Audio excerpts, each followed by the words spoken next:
And I had to try to put it in and try to get some historical understanding of why they wasn't practicing in the field. Why did they just kind of publish and just produced work and try to translate some of their thoughts and ideas directly to the people, like Dr. Joseph White was saying. And what I had to understand, and whether fully understand it or not, that's different, is that most of the things that they were introducing around new psychological analysis and interpretation of trying to create a tool to diagnose and treat and work and define Black people, they didn't have any peers. There was no peers for them. There was no, we're going to introduce a new form of looking at psychological methods from a Black perspective. And then we're going to submit it to these colleges and say, observe whether or not this is scientific, observable, or there's evidence around this or not. They didn't have it. They didn't trust it. And I think for them, their departure from the American Psychological Association was that they felt like they had to do take uh, uh, a radical dissection from them and start having conversations amongst their own peers, their own self. Now, did that substantiate them to be able to bounce things off themselves and say,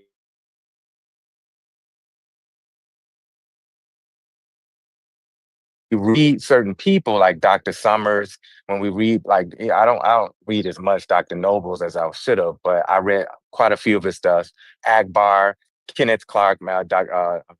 Mamie Phipps Clark. You know, some of their work is that they were still translating models from general psychological methods and just trying to introduce these cultural avenues to inform their work. Some of it was them stretching and trying to reach out and even imagine what this African modality will look like in psychology. Some of them tried to have different conversations with people from the continent. Some of them never went there. Some of them did. They traveled a little later and had to reinform their work a little bit later. And so when you look at what they were departing from Mute up, chef. and the tradition that they was trying to introduce, yeah, some of it wasn't grounded in decades of empirical data and observation, and they was inventing something that did not exist.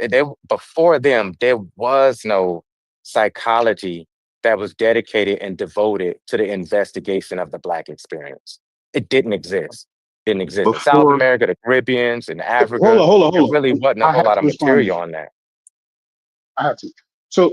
Right now, we gonna do a thought experiment, right? When I say self-love, I want you to give me the first 5 words that come to your head. Okay, before we do that, let me just land. That's the piece that I I'm thought just you. yeah, I wasn't done yet. You had to you wanted to make your point, and I'm gonna follow you on that. But let me just land on this piece. That's the piece that I interpret some of those early psychologists from who broke away from the traditional mainstream of psychological methods, is that they didn't have nothing to draw from.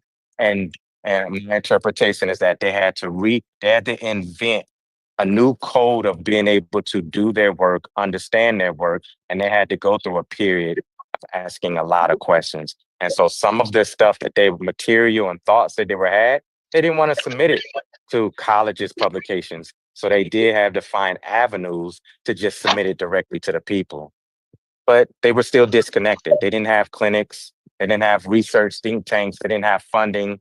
They just had their thoughts, conversations, a little bit of books, and they did whatever they could to try to start reaching out in different theoretical ways to have different conversations around our mental health. Go ahead. Yeah, I think so. If it wouldn't take us 30 years to come up with the best way to do self-love, and the conversation would be as quick as word association. You give me 5 words that come to your mind when I say self-love. So what are you asking? What are you saying, bro? Bro. My ultimate point would be how far down that list do you have to get before you say the word Africa, or would it appear on the list at all? So my ultimate point, what I'm getting at is that when it came to like self love and it came to those type of things, Hmm. I don't think that we were in a time where people didn't understand, like charisma and confidence, and like I don't believe that we were. I don't believe that they believe that.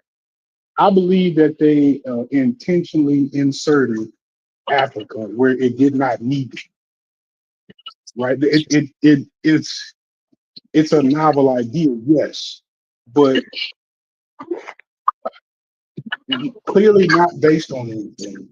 And as it we got the ability to hindsight, it just doesn't really seem necessary. So you get this thing out the blue with people like I and again, like this is probably where we differ because I would expect those people to go to school and get prepared to do something else, not go to Hmm. school and get out of school and act like Pan African James. I don't like, to me that's a big trip. Like for you to Yeah. go to Well, get out of school and then you just start making inferences on shit that you know nothing about. That shit crazy. why didn't I well mean, I but wanna what say something. at Why the didn't they time they follow were Sumner this the though? '60s. You brought up But Sumner, that's but why what didn't they I follow was just him? gonna say. Yeah, I was just gonna say that.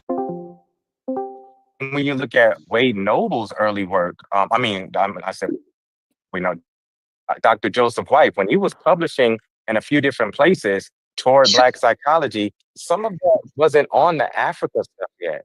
In the socio-political times that they were in, they were following liberation and freedom movements. That stuff took a cultural slant in the late 60s, early 70s. Brothers started picking out they started No, but putting I'm like, saying no, that's not my question. My question you know, is they why mhm. didn't they follow Sumner? Why didn't they follow Kent? Because that was before them. You like listen. I'm Right. listening to your argument. Now hold on. I'm listening to your argument. I'm listening to your, and I'll pass it to Haskell after this.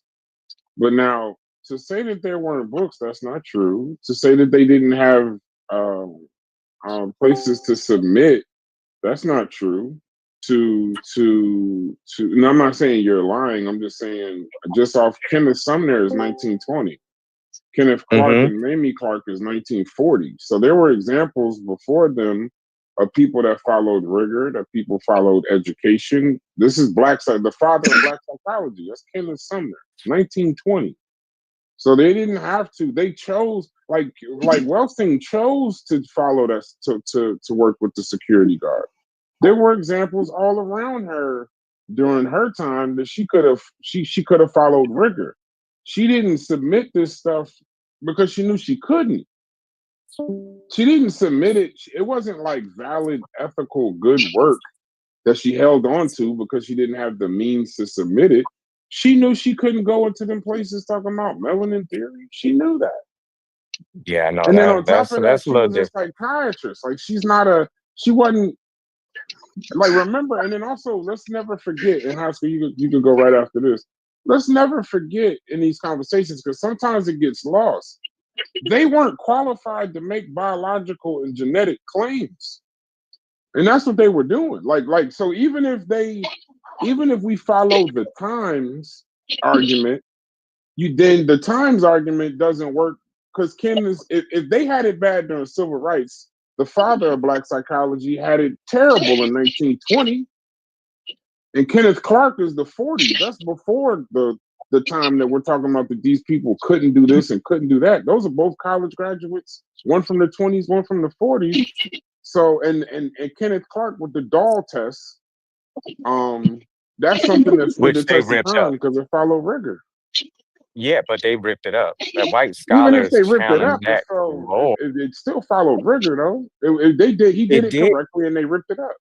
Okay, I can accept that But what I all was, day long. but what I was responding to is that you said they didn't submit their work to their peers, They and couldn't. when they're trying to, right, that's what I'm saying.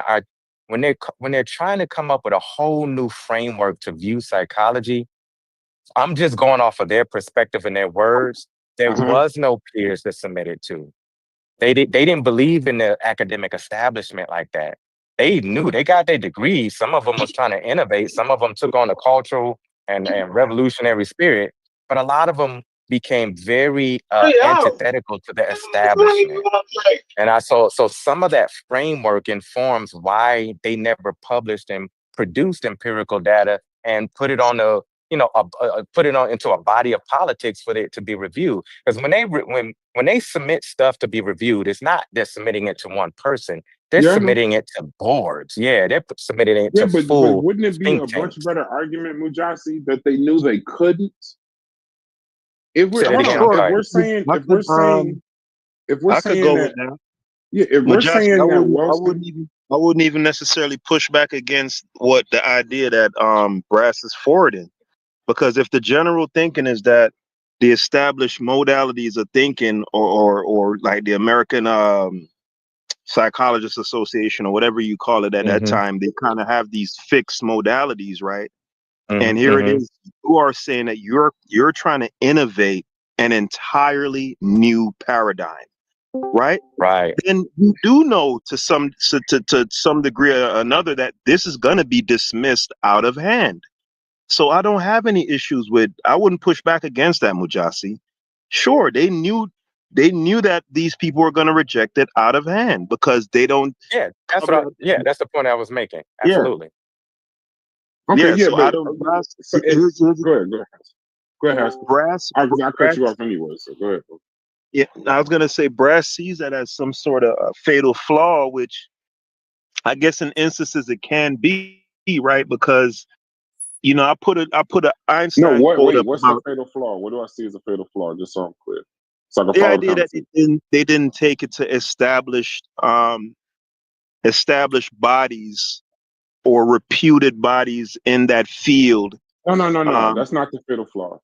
The fatal flaw, and then proceed. That's a flaw. The fatal flaw is the cross domain violation. A psychiatrist I see. practicing biology and genetics.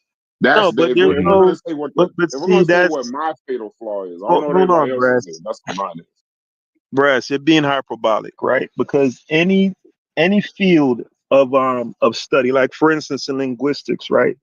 They'll talk about genetic relationships between languages, or if you're developing a theory in I don't know, let's say some field in bio, let's say some other social science, some other field in social science.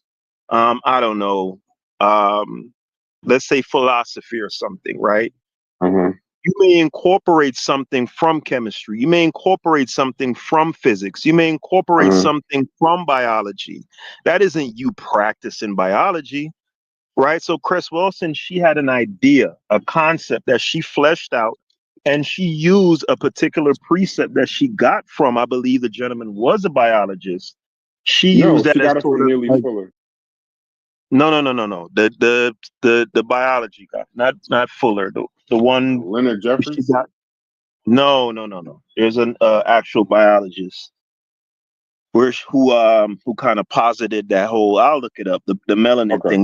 thing. Okay. The point being is that if I'm Sigmund Freud, for example, right? Sigmund Freud is considered the father of biology.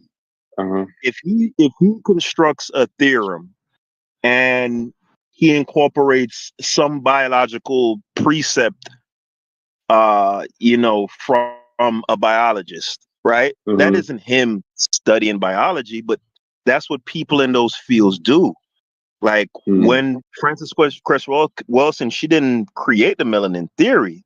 At that time, she believed it was viable science, and so she had a matrix or a framework of an idea, and this was something that she introduced as supplemental information to flesh out her paradigm. That's not the same thing as practicing biology. Like I didn't like say y'all, I don't mean to say practice. Just so I'm clear. A psychiatrist, one, if we're going to use the word practice, a psychiatrist can't practice biology. That's legally. So psychiatry and I may mix this up with psychology, but from what I understand, psychiatry is just dealing with mental illness and neurology. She doesn't. She may have been licensed in psychiatry, but she does not. She's not qualified to make claims about skin pigmentation, evolutionary genetics, and human speciation. You just wouldn't do it. So just so I'm clear, No, but because she by got that that theory, from somebody, hold on, man. because by that She theory, hold on, didn't, but she by that didn't just theory, a got that from dermatologist, somebody.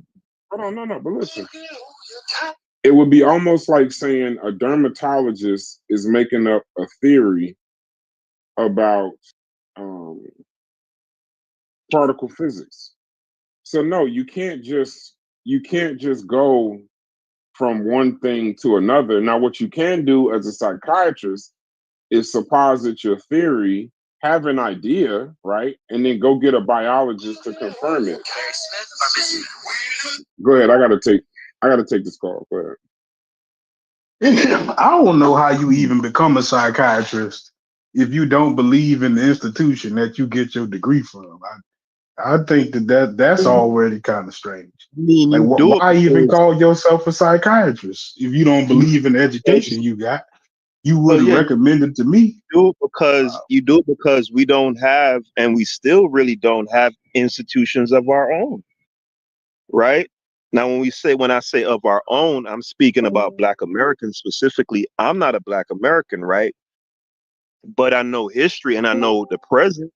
I do know there's Hmm. no industry in America that, because let's face it, I don't think anybody would honestly dispute that Black Americans is a subset population, right? They have unique that you guys have a unique experience in this country that is separate from the dominant or the dominant people group in this country, right? And and Hmm. as such and as such, kind of lost my train of thought here a little bit. But suffice it to say, you have your own unique experiences, and you don't have control of any institutions, right? You didn't create the AMA, which is the American Medical Association. You didn't create the American Psychologists Association. You didn't create the FDA. You didn't create. There's none of these things, none of these boards. You didn't create the Board of Education. All of it was created. You have no control of any institution. So to say that, why do this outside of the current paradigm that exists when you already have an existing paradigm, it's kind of like you're begging the question. Like, it should be obvious to anybody who knows American history and Black American history why Black people would attempt to do that. I don't know how that's lost on you. Like, that's fucking me up. You don't have any institutions. Are we in consensus as far as that is concerned? Like, that is a fact, right? You don't control any industries. Are you saying, is it a fact that African Americans don't control nothing? Don't control. No, see, here you go. But what You're do moving I the mean? goalposts again. I don't know what you're Okay. saying or why I'm you're asking saying you it. a question. I'm gonna be very specific. African Americans don't control any industries in America or any major institutions in America when looking at it from a totality perspective. Everything is pretty much a niche thing. Would you disagree with that? No, I don't disagree with it. You don't, or you do? No, I don't. Well, there you I go. don't. So Make your that would point. answer your question, Logic, as to why a group of people who are trying to create a paradigm and retrofit a paradigm specific for their subgroup would look to do that outside of the bounds of the already established paradigm. That doesn't mean that what they're creating is it might be bullshit, but you should be at least be able to recognize, okay, why would they even do that in the first place? You should at least be able to see, okay, I get why they're doing that. I still think it's some bullshit, but I get where they're coming from and why they felt there was a need to do that.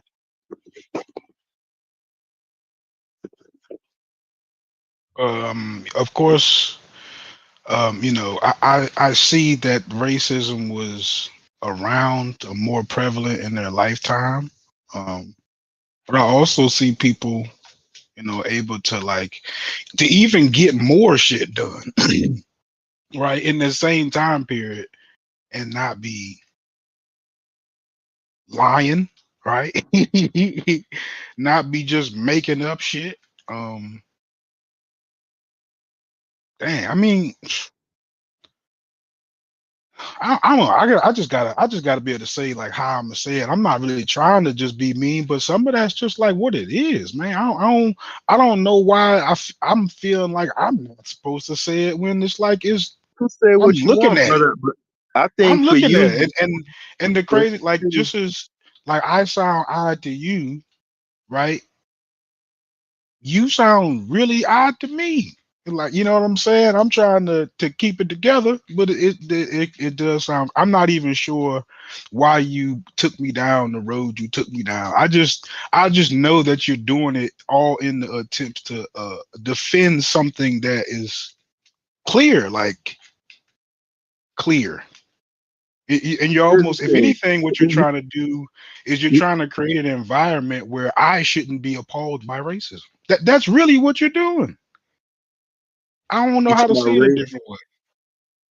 Well, I don't know about the whole racism part. I think you're referring to like Francis Cress Wilson and the melanin theory and all that stuff. I thought this discussion that I'm having was catalyzed by the Naeem Akbar thing about creating black psychology. That's the realm I'm having this discussion in, right? And within that realm, I'm saying it shouldn't shock anyone that a subgroup in a country feels it necessary to kind of create something that's unique for their own group. You know what I'm saying? Whether that stuff makes any sense or not, that's a separate discussion. But I think when you say making it up, I think for you, them creating their own concept called black psychology is in the same realm as Malachi Z. York creating Planet Risk and Nine Ether beings. For that's the idea I get. I think for you, those two things are like it's synonymous. Am I off base there, or Say it again.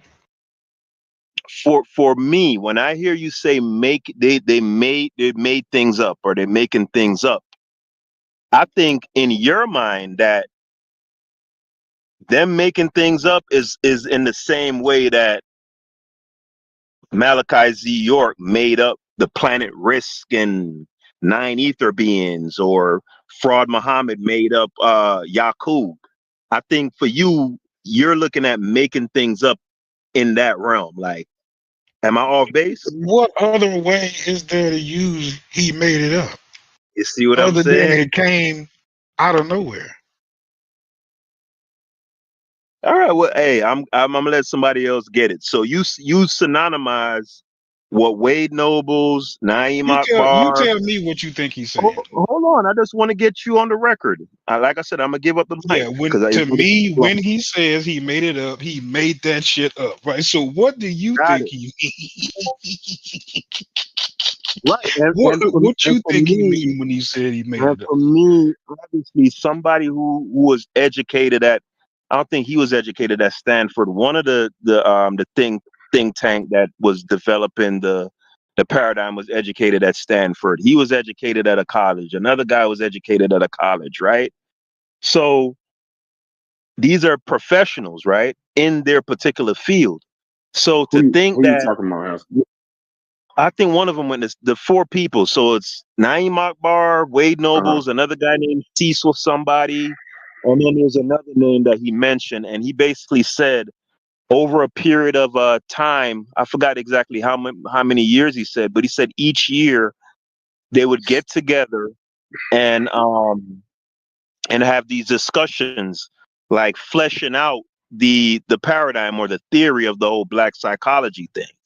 And I'm Hmm. saying logic is he's equating that to Malachi Z. York creating planet Risk and the 9 ether beings. To him, there's no separation, there's no nuance. That's a one-to-one comparison for logic. You know what I'm saying? And that's Why the fuck did they pick my fighter and gave me this whack ass Chinese dude though? this what he's Against saying, Sugar Brad. Ray. Man, What are you He's talking about, Logic? on Undisputed. Can you actually see my gameplay in the Nah, thing? that No, I'm Chinese trying dude to nice, follow. Logic. I'm That trying to hey, that follow Is nigga he Logic cold, a bro. fool? Undisputed. You He playing nice, fucking bro. Nigga, I'm Undisputed? mad as I was mad at motherfucker. I'm like, yo. Listen, Nah, they got a new Hasma, way I that don't you know if select you want him fighters. to You take gotta you go with the serious right instinct. now, but this nigga's playing Undisputed. nah. I'm gonna let. Like I had to. I'm, But listen, what You did know No, what? Haskell no, say? Oh my I'm waiting Haskell, till God. Madden come out, listen, bro. listen, Hasma listen. Madden is come out giving tonight. I'm Haskell you, waiting for that he's actually, shit. giving bro. you This all is kinds of information that you Haskell. started motherfucking you know what it right. is? You know what it is, Brad? I've been I'm over tearing here him up. watching I'm Logic tearing him fight. up I while knew I'm he not wasn't even thinking listening. about. Yeah, I knew he I'm paying wasn't this. listening. I I'm Yeah, gonna wasn't kill paying that Haskell, nigga, and you I might wasn't even wanna paying attention to not Haskell. blow That shit your was heart crazy. out to a nigga playing I video games. told, He's not thinking about what you're talking I told Hank this one time, right? Because he drive himself crazy, like But that having Madden these dropped tonight. having these discussions. He drive himself crazy because he's having the discussion sincerely and passionately, right? And he's reading all this shit and he knows all this shit. But I already know, like, for Logic, this is just some troll shit. So when he does like shit like that, it don't bother me because I know he's not taking. He was never taking the shit seriously. You know what I'm saying? He got his about. pitchfork and his bottle torch, and he want to find some pseudos to destroy. Like you said earlier, Brass, he has a crusade, right? And when the only tool you have Ah, is a hammer, everything looks like a nail. So I already know Logic not really having the discussion with me on those serious terms. So I don't take no offense to that. You said something. I was on the phone. I apologize. Shouts to everybody in the chat. I didn't even realize. I didn't even realize I hit the live button. But shouts to everybody in the chat. Dr. Banu. Oh, shouts to Juju in the chat. She said York is a predator. That's facts. They didn't have to create black psychology though, and that's why with Mujasi I went back to the conversation of Sumner. Sumner, the father of black psychology. That's 1920. So they didn't have to create anything. So anything that they created um, fell out of the God. They had a blueprint to follow, and that's why a lot of times I don't accept y'all times argument per se, because y'all times argument it doesn't Kenneth Sumner, that's 1920, so that's pre-civil rights, you know. Some a guy who was very accomplished, Kenneth Clark, Mamie Clark, those type of people. So that's a whole nother conversation, in my opinion. The other part with the psychiatry issue, I do think it's alarming in the community where all of these master teachers, and I said this to Gullah earlier, the alarming part for me is just so much. It's like as much as I'd love to give them credit, then you hear the stories of the autodidacts and the self-taught. It's like, oh, it's too many. Self-taught and autodidact is not, it shouldn't be like a regularity in a group of scholars. It's like one or two guys, three guys, maybe out of 100. We're talking about like damn near 60-70%. And then the ones with the degrees are seeking out the autodidacts to do their work. the autodidacts is running the shit. Yeah, that's Like, and it's among no the niggas who disrespect, went to right? school. That Everybody, shit I know crazy y'all as love fuck. John Henry Clark, and I know it hurts y'all maybe when I say this kind of stuff, but to find out yesterday that John Henry Clark didn't even graduate high school, bro, I don't give a damn what kind of reader he is. I don't care what kind of historian he is. I don't care about none of that shit. Because then it's like, now it's like, I'm calling this guy a doctor because he got an honorary doctorate from somewhere. But this is also a guy who didn't finish high school. And don't bring up the times that he couldn't finish high school. Like see how like you think I'm pissing y'all off. Do you know how infuriating it is for you to explain to me that John Henry Clark, there was a reason for the times that he couldn't graduate high school, while I got a fucking great grandmother who has a doctorate? So it's like now I'm starting to believe, Unc made a good point. Well, he made a point today that, 19 keys and some video about a hyperbaric. I don't know if you saw it, Haskell. He was asking, leave the dead alone. And why are we messing with the dead? I mean, we could be talking about 19 keys, right? And the only thing that I could think about is like, I think if y'all would have addressed some of this pseudo shit, rather than saying these was y'all master teachers and babas and sabers, we might not have a 19 keys. And if y'all want to kill 19 keys, go kill 19 keys. That's y'all job. That's what the pseudo killers do. They find pseudos and they kill them. That's I mean, I would assume at base terms, that's what they do. Yeah, nah, But in the them same letting John vein, Henry Clark live is what fucked it up. I would For think sure. that's why we get a Umar Johnson saying the same white genetic annihilation. So even though Francis Wilson is dead, white genetic annihilation is still alive, melanin theory is still alive, and you get it with Umar Johnson, who's still here. Y'all go kill the people that's alive. I'm trying to deal with their parents while you do you deal with their kids. I'll deal with their parents, and we do that. But the relationship, like I said earlier, Haskell, is they want us to stop talking about the parents, deal with their kids, while these motherfuckers is still bigging up the parents. Reggie doing whole shows on John Henry Clark and Francis Cress Wilson. Like, how is that supposed to work? How did these messages from these pseudos and racists get to 2025? Get to a young 19 Keys, a young Umar Johnson, a young Tariq Nasheed, a young Booker T. Coleman. How did these messages get to them? Because these same people that come up, rather than saying they were pseudos, was calling them they master teachers. And they sabers or sabers, whatever they call that, babas and all that other stuff. So, and this is no diss to them. I mean, pseudo killers kill pseudos. They do it well. But in the same token, I'm looking at the parents right now. I'm looking at the source of where these people come from. Y'all have, by all means, if y'all want to talk about killing 19 Keys because of a hyperbaric chamber or whatever the hell he was talking about, have at it. But I think you get less pseudos. I think you listen to the stuff Polite was saying. A lot of the stuff Polite was saying was what these pseudo niggas were saying back in the day. He just added charisma and some scamming to it. It's the same exact. It's the remix of that shit, right? It ain't even his shit, exactly. I don't think he came up with any new ideas. Black woman is God. That's some old shit, ain't Black woman is God. Hold on, let me say this. So I agree with Haskell on the point of, hearkening just solely on they made it up when you're talking about doctors in their field, right? Now, it might didn't go through a peer review, but we have to give them more credence for the things that they so-called made up because of their credentials, right? They have the ability to introduce new concepts and ideas, right? Their education and their expertise allows them to do that, right? Now, whether it was fully flushed out by their peers, we can argue that. But all of these so-called psychological terms and stuff is, for lack of a better word, made up.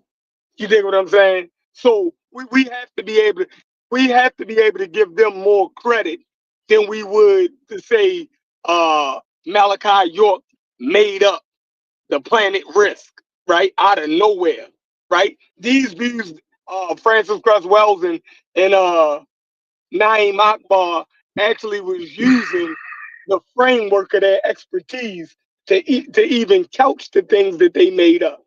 You dig what I'm saying? So we might not agree with it, and we might don't accept it because it didn't go through the rigor of their peers, right?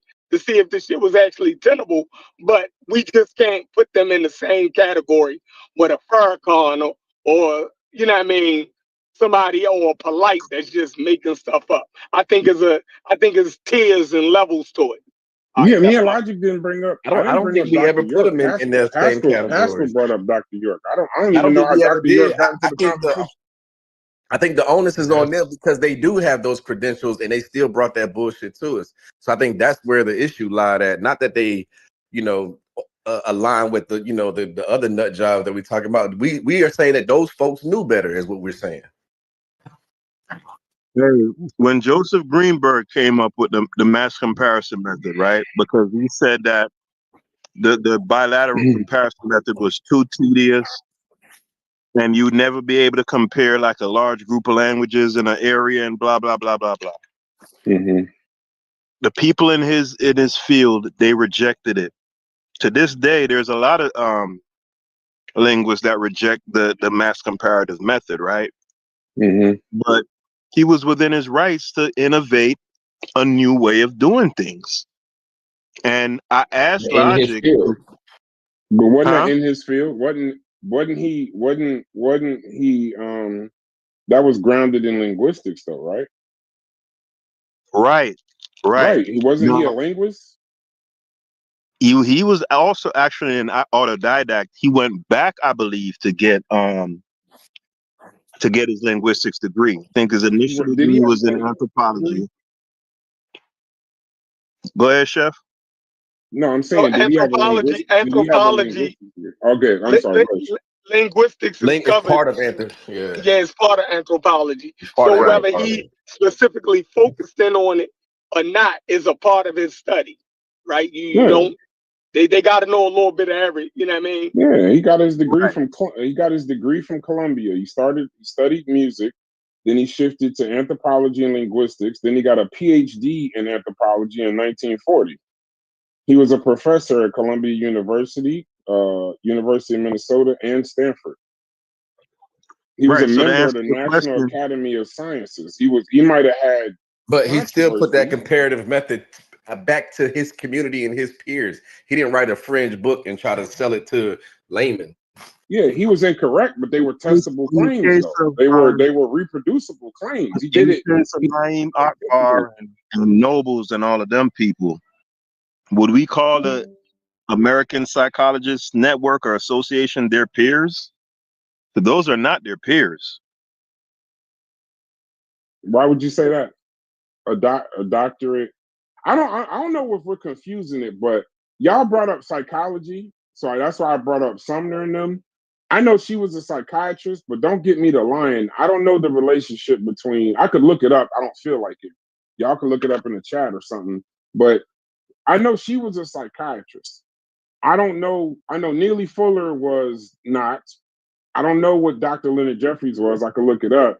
But the argument originally was when Mujasi was saying that at the time they didn't have anywhere to really submit this stuff in AB side. So No, that's in not what he said. That's not what he said. What No, did that's he not say? what he said. What he Mujasi, is that He not? agreed. I don't know if he's not here, but Nah, he's not on here. But he okay. agreed with you, Brass, that they purposely chose not to submit it through Okay. official channels. Yeah, he agreed Okay. with you on that. Yeah. So and then I don't mind Greenberg. I understand Greenberg, but that's why I try to couch my argument in. Listen, I understand that psychiatry is interdisciplinary. Good point, Juju. But even with psychiatry being interdisciplinary, it's still what she did doesn't fall under those terms. So even if psychiatry has interdisciplinary concepts, so it says neurology, psychology, pharmacology, sociology, sometimes endocrinology, and genetics. But being interdisciplinary doesn't mean you get to say whatever you want from any field and call it valid. You still need training, evidence, peer-reviewed research, and scientific method. The reason why her use of biology fails that standard, she never cited a biological paper. She didn't conduct any genetic research. She claimed melanin deficiency explains right behavior, a biological and evolutionary statement with no support from a dermatologist, a biochemist, a geneticist, or an anthropologist. Her statements were also not reviewed, not tested, not replicable, and based on a theory from Neely Fuller, an autodidact. So she took her doctorate in psychiatry and based it on a theory from an autodidact.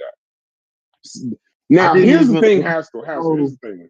I If didn't even her know we name were still wasn't talking. Frances Cress Wilson, I didn't even know we were still talking about Cress Wilson. I thought we no, no, was no. I on. was addressing something in the chat. They were saying that psychiatry is interdisciplinary, but I'm starting to realize in this conversation, Haskell, and I'm not saying you doing this.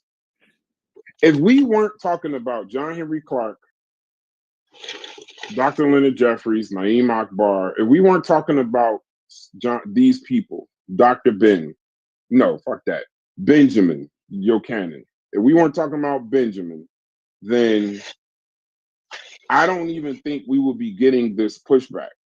What this is letting me know, Haskell, and I'm not saying this is you, what this is letting me know is that there are people in this time that have tied their identities to these people, and they feel like we're attacking them when we critique these other people's legacy. If your identity is tied to them, or they're your inspiration, your motivation. I saw that video Logic put in the chat, the fathers and daddies and sabers and all of that. I'm not trying to attack you. I'm critiquing a legacy and looking at a pattern of something that I'm seeing of a bunch of pseudos that birthed the community. And there were people at the time that were doing it the correct way. They just chose not to deal with them. They decided to just create their own shit. Now, I'm not, Dr. York, I don't know how Dr. York got in this conversation. I know nothing about him. But what they did was pseudo. It's the definition of pseudo. They use pseudo science, and now, Haskell, what's scary is the people that are telling us not to talk about it know it was pseudo, but they don't even realize. They feel like it's not. I saw the word this morning that what they did wasn't dangerous.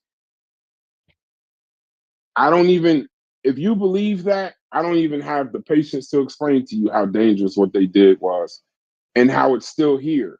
And the sad part, Haskell, I land my plane, is that the same people telling us not to talk about it is the reason why these people's message lived on, to make the Umars, to make the Keys, to make the Polites, to make the Booker T. Colemans, to make all of these people.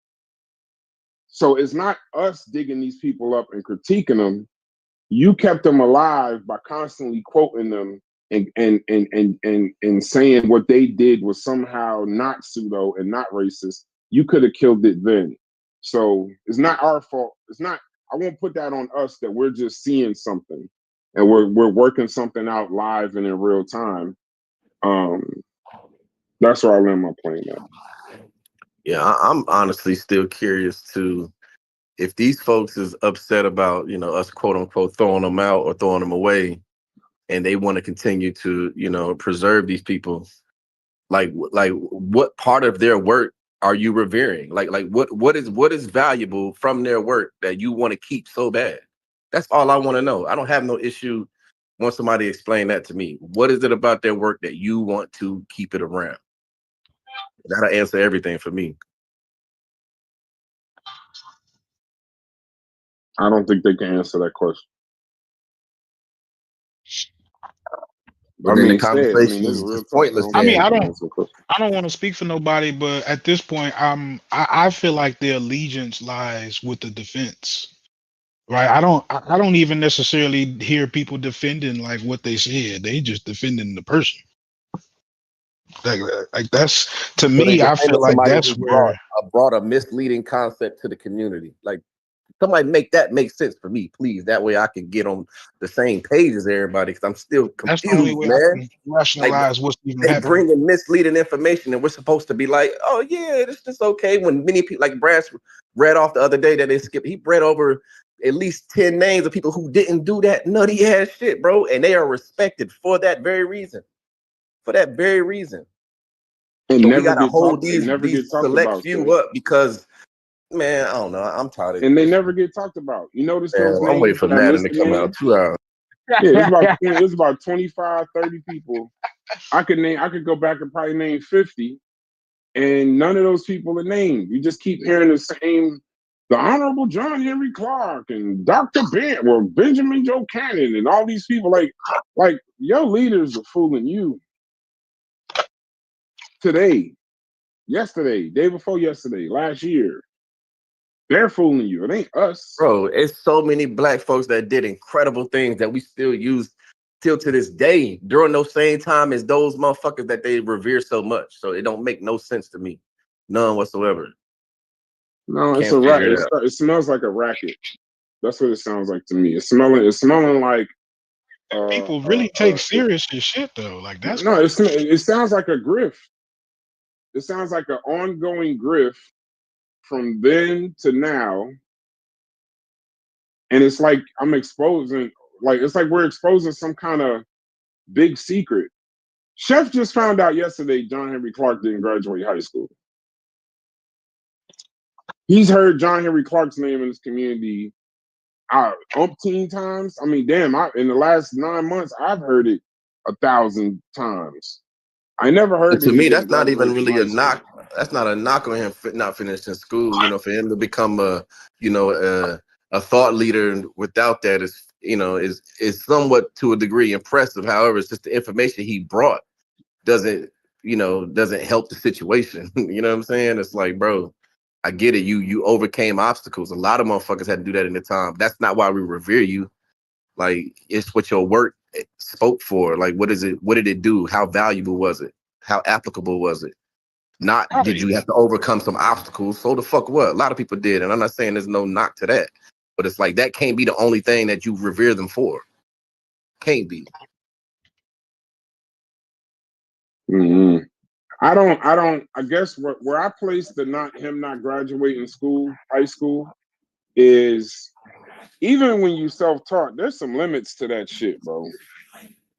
And I don't, and once again, this is just a critique, but when you start citing non-scholarly sources and you don't think peer review is important and you're treating myths of Afrocentrism and you espousing them as fact, it gets a little spooky. Like there's a reason you got to go to school. Like, I mean, listen, and see, you know what said? This is what I'm about to do. That's about to be crazy, right? I'm actually about to defend the fact that you need to graduate from high school. That's how silly this conversation has gotten to this point, to where we can look at John Henry Clark in the end. So I'm not going to attack the man's hustle. I respect his ability. He built a platform. He was self-taught. But if you're making these wild sweeping historical claims, and with no peer review, you're actually doing on both sides. You're making sweeping statements about white people, sweeping statements about black people.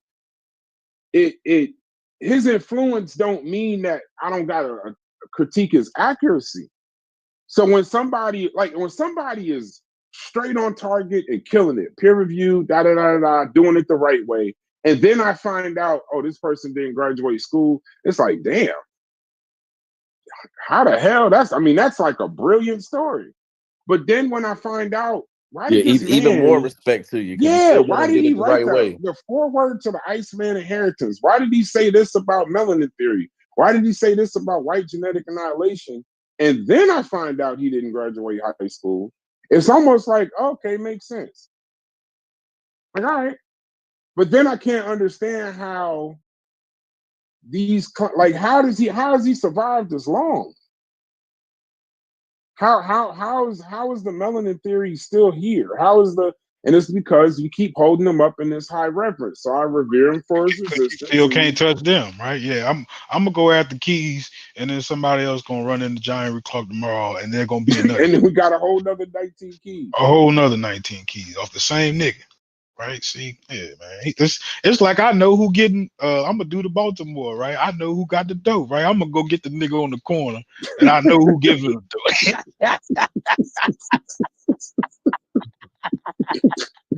Oh my god, man, this No, is I'm too. telling you, it's so silly, dog. Then look, and I don't take this the wrong way, Haskell. You've been jabbing at me all day, and you kind of deserve this shit anyway. And you get nigga like Haskell who try to reinvent what they made it up mean, nigga. Like what the fuck you think he said when he meant what you think he meant when he said he made that shit up, bro? Out of thin air. That's exactly what he means. When That's you not say what. they made it up out of thin air, I want some clarity. That's not So, what so that when means. you say they made it up in thin air, because you're going to get attacked on the point. So at least Yeah. get on a very clear Okay. point. When you say they, who is they? And when you say made it up, what is the it that you're talking about? So that Okay. even I understand. So You so know, the it isn't black psychology. The it would be the version of black psychology that they gave you. Because you go today, you're gonna get some scientific epigenetic version of black psychology. You know what I'm saying? You ain't gonna get this. We gotta be African centered, wear dashiki, and do the. You ain't getting that. That's what I'm saying. The it is that they made up. That we gotta return to Africa, do to Egypt, and all of that is giving you the psychological benefits that the real world black psychology today is giving you. That's what I'm saying. They made that shit up. So can you give us any specifics I dealing just with gave those? you a couple of them. Egypt, Africa. No, but I just gave it to you. you said that speaking of Naeem Akbar and Wade Nobles and If you go to your uh, psychiatrist, if you hold go to on, your um, psychologist, he is hold on, not going to mention no goddamn Africa, nigga. Logic, hold on, brother.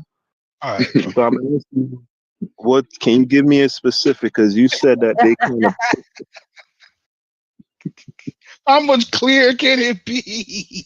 Well, all right, go y'all ahead. gonna end up What's your arguing, question? bro. Go ahead, Haskell, bro. Go ahead, Haskell. no, I'm not. I'm not. No, I'm no, being. it's I'm just gonna be I real know patient. you, bro. You got a meter, and it's close. Just go ahead, Oh, Haskell. he getting there. Just His go. ignorant I meter know this gonna ain't. run Listen, over, I man. already. I met Haskell when he was on tilt. You laughing at all that shit. He down the street from it. So You got your antenna. Your just stay antenna right there, is Haskell. right I there, know. bro. I know it's tough. Just No, y'all no. try to keep When it I safe. say specifics, right? So I'm speaking specifically about Wade Nobles, Naeem Akbar, that whole little think tank, right? You said a kind of a absolute statement that they said that you have to wear a dashiki and you have to say Egypt. I said that jokingly, right? So all of this that you need to be connected to Africa some kind of way for you to love yourself is absolutely what they was pushing, and that isn't something that is substantiated, Okay, right? that's Like just in your. science, So and that's that's not what your psychologist is going to use on what you I'm today. saying though. You don't have them So saying that so explicitly. so so imagine being in That's the 1970s, and then you go to your psychiatrist, number one. and I'm this saying nigga take logic. you to Africa, bruh.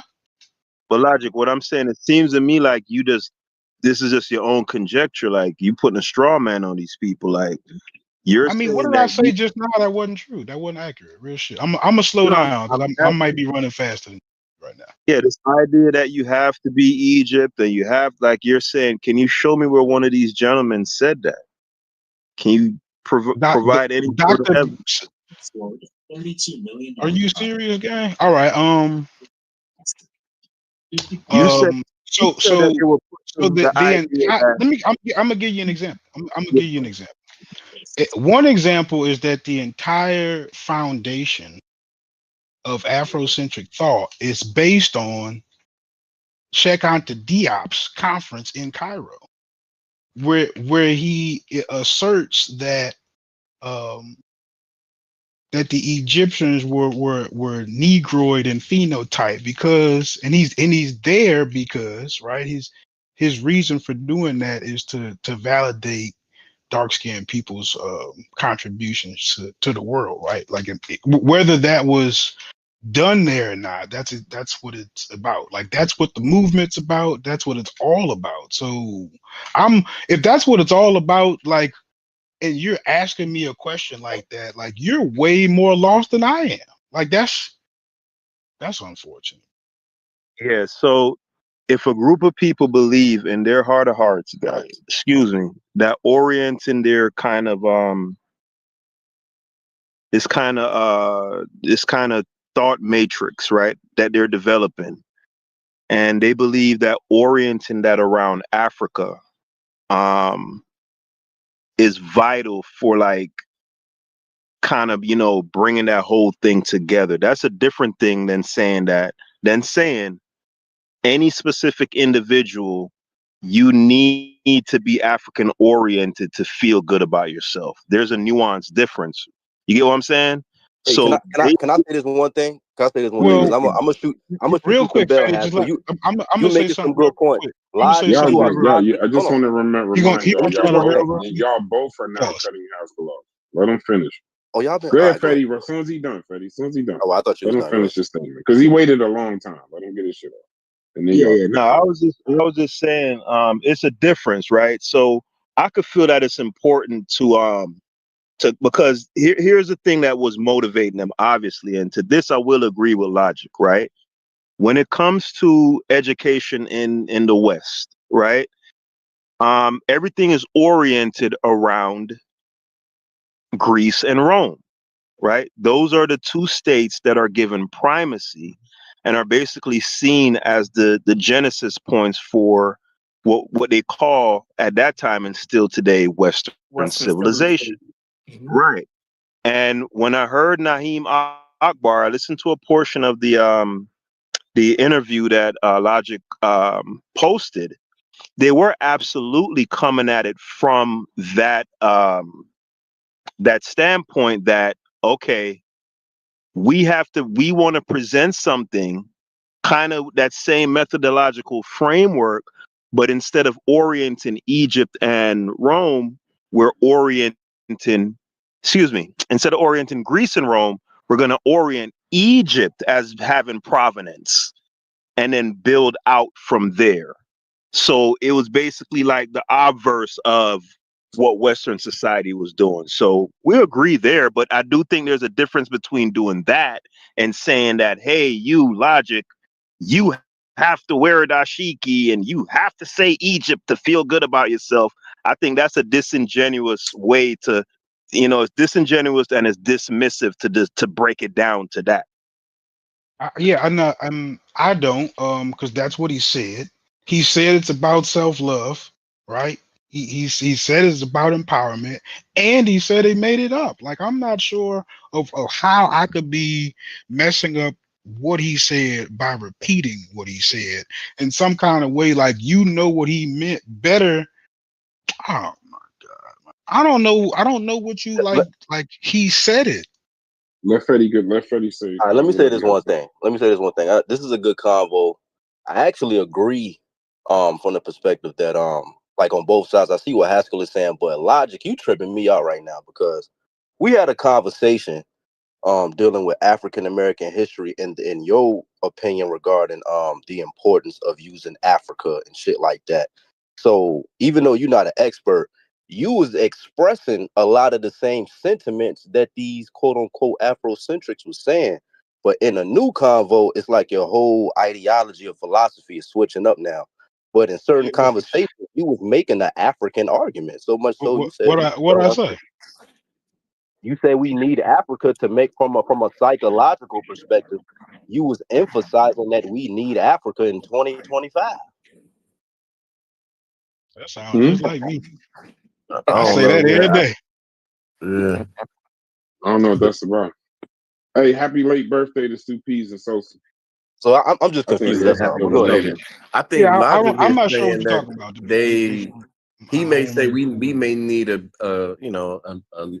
larger grasp on maybe African history, for that self whatever worth that we apply to it. But I don't think he's saying apply things like makeup, biological statements on whole races. I don't think Yeah. that's nah. But the What he's fact that he would lump them with I don't other people that rather than understanding that they was making hypothetical frameworks, which was yeah. wrong.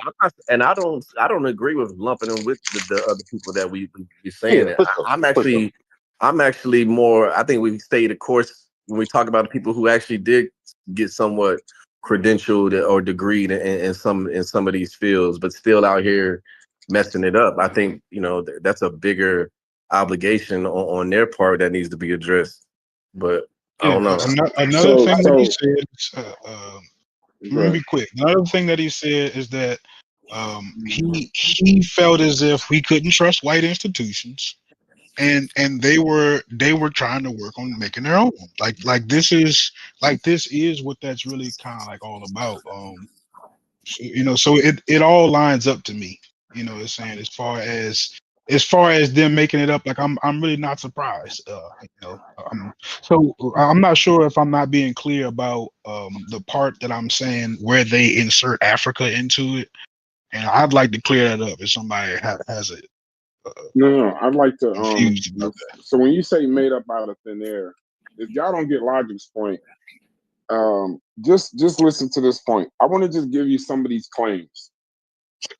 White people are genetic recessives who fear annihilation via black genetic dominance. Claim melanin is tied to moral behavior, spirituality, and superiority. No biology, no genetics research, and it was based on Neely Fuller Jr. That's Francis Cress Wilson. John Henry Clark, ancient Egypt was fully black in the sub-Saharan sense and that it birthed all world knowledge.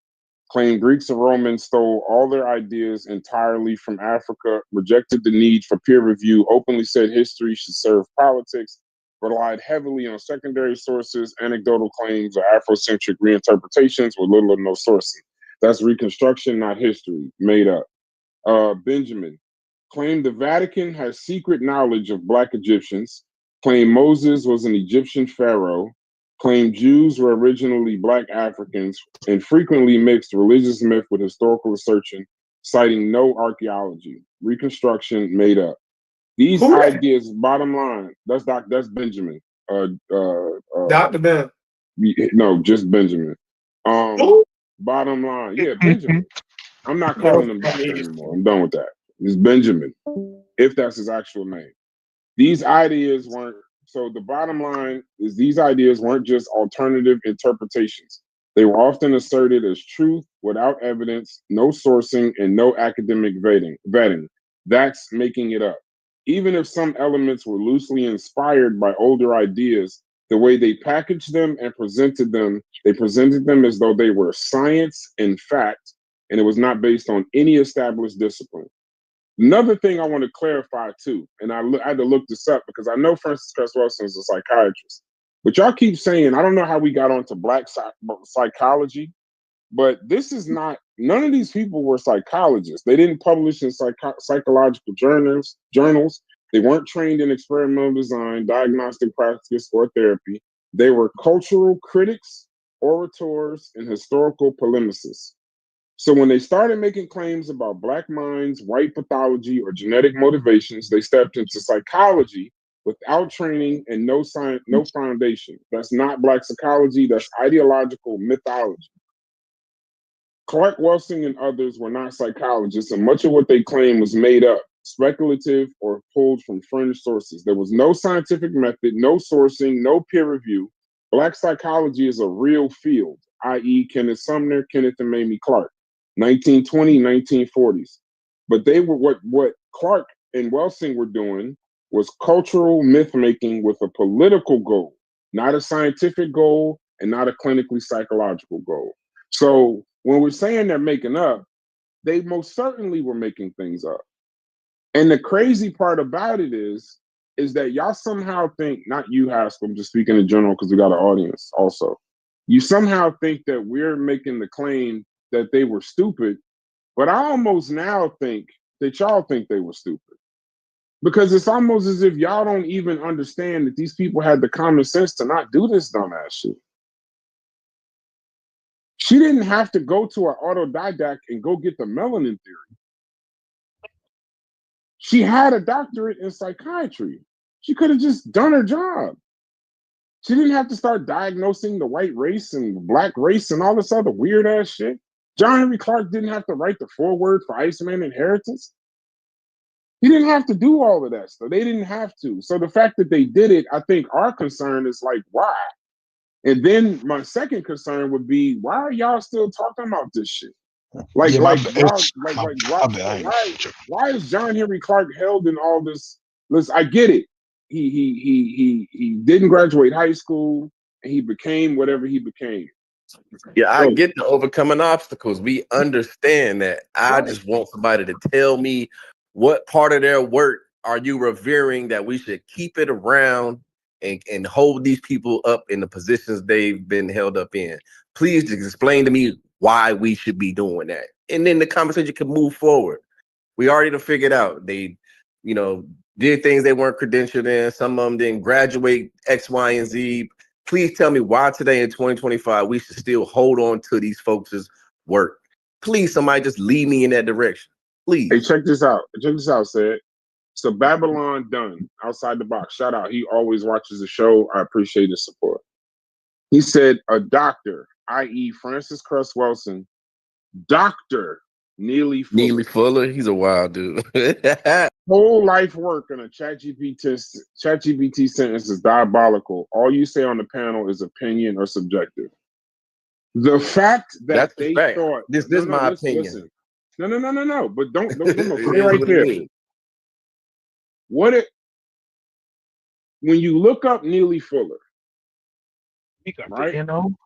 Let's When you go. look up Neely Fuller, the fact that you just said Dr. Neely Fuller, that's the part, that's literally my irritant. I'm gonna assume Babylon Dunn is an intelligent person. I'm gonna assume that he's a contributor of society. The fact that you think that Neely Fuller was a doctor means that apparently you these are the people I guess I'm talking to, not to the high schools or the jujus or the unks who apparently know these people were pseudo, just take it for what it was. Or I don't really want to speak for Juju. I don't know his stance on that, but he had no.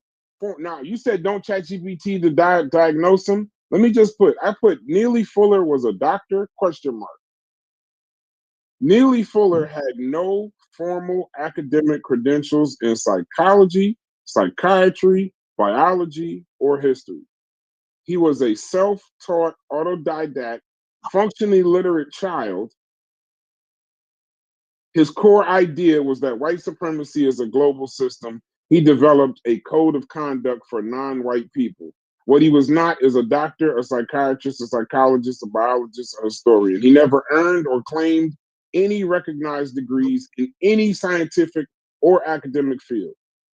So the fact that you don't even understand that Frances Cress Wilson, who was a medical psychiatrist from Howard University, heard a voice from her heart, and I'm not making this up, she said it, heard a voice from her heart that led her to a Black Power meeting.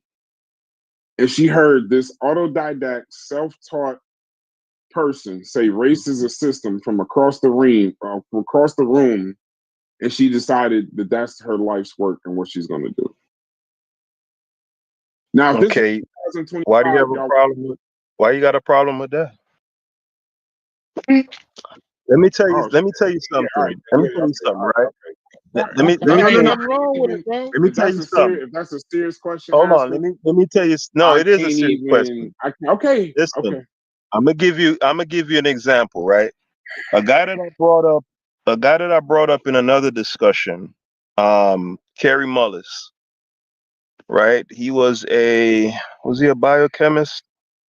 Something in those realms. Right. And I brought up that he had got the Nobel Peace Prize for inventing the PCR method, right? The polymerase chain reaction method, right?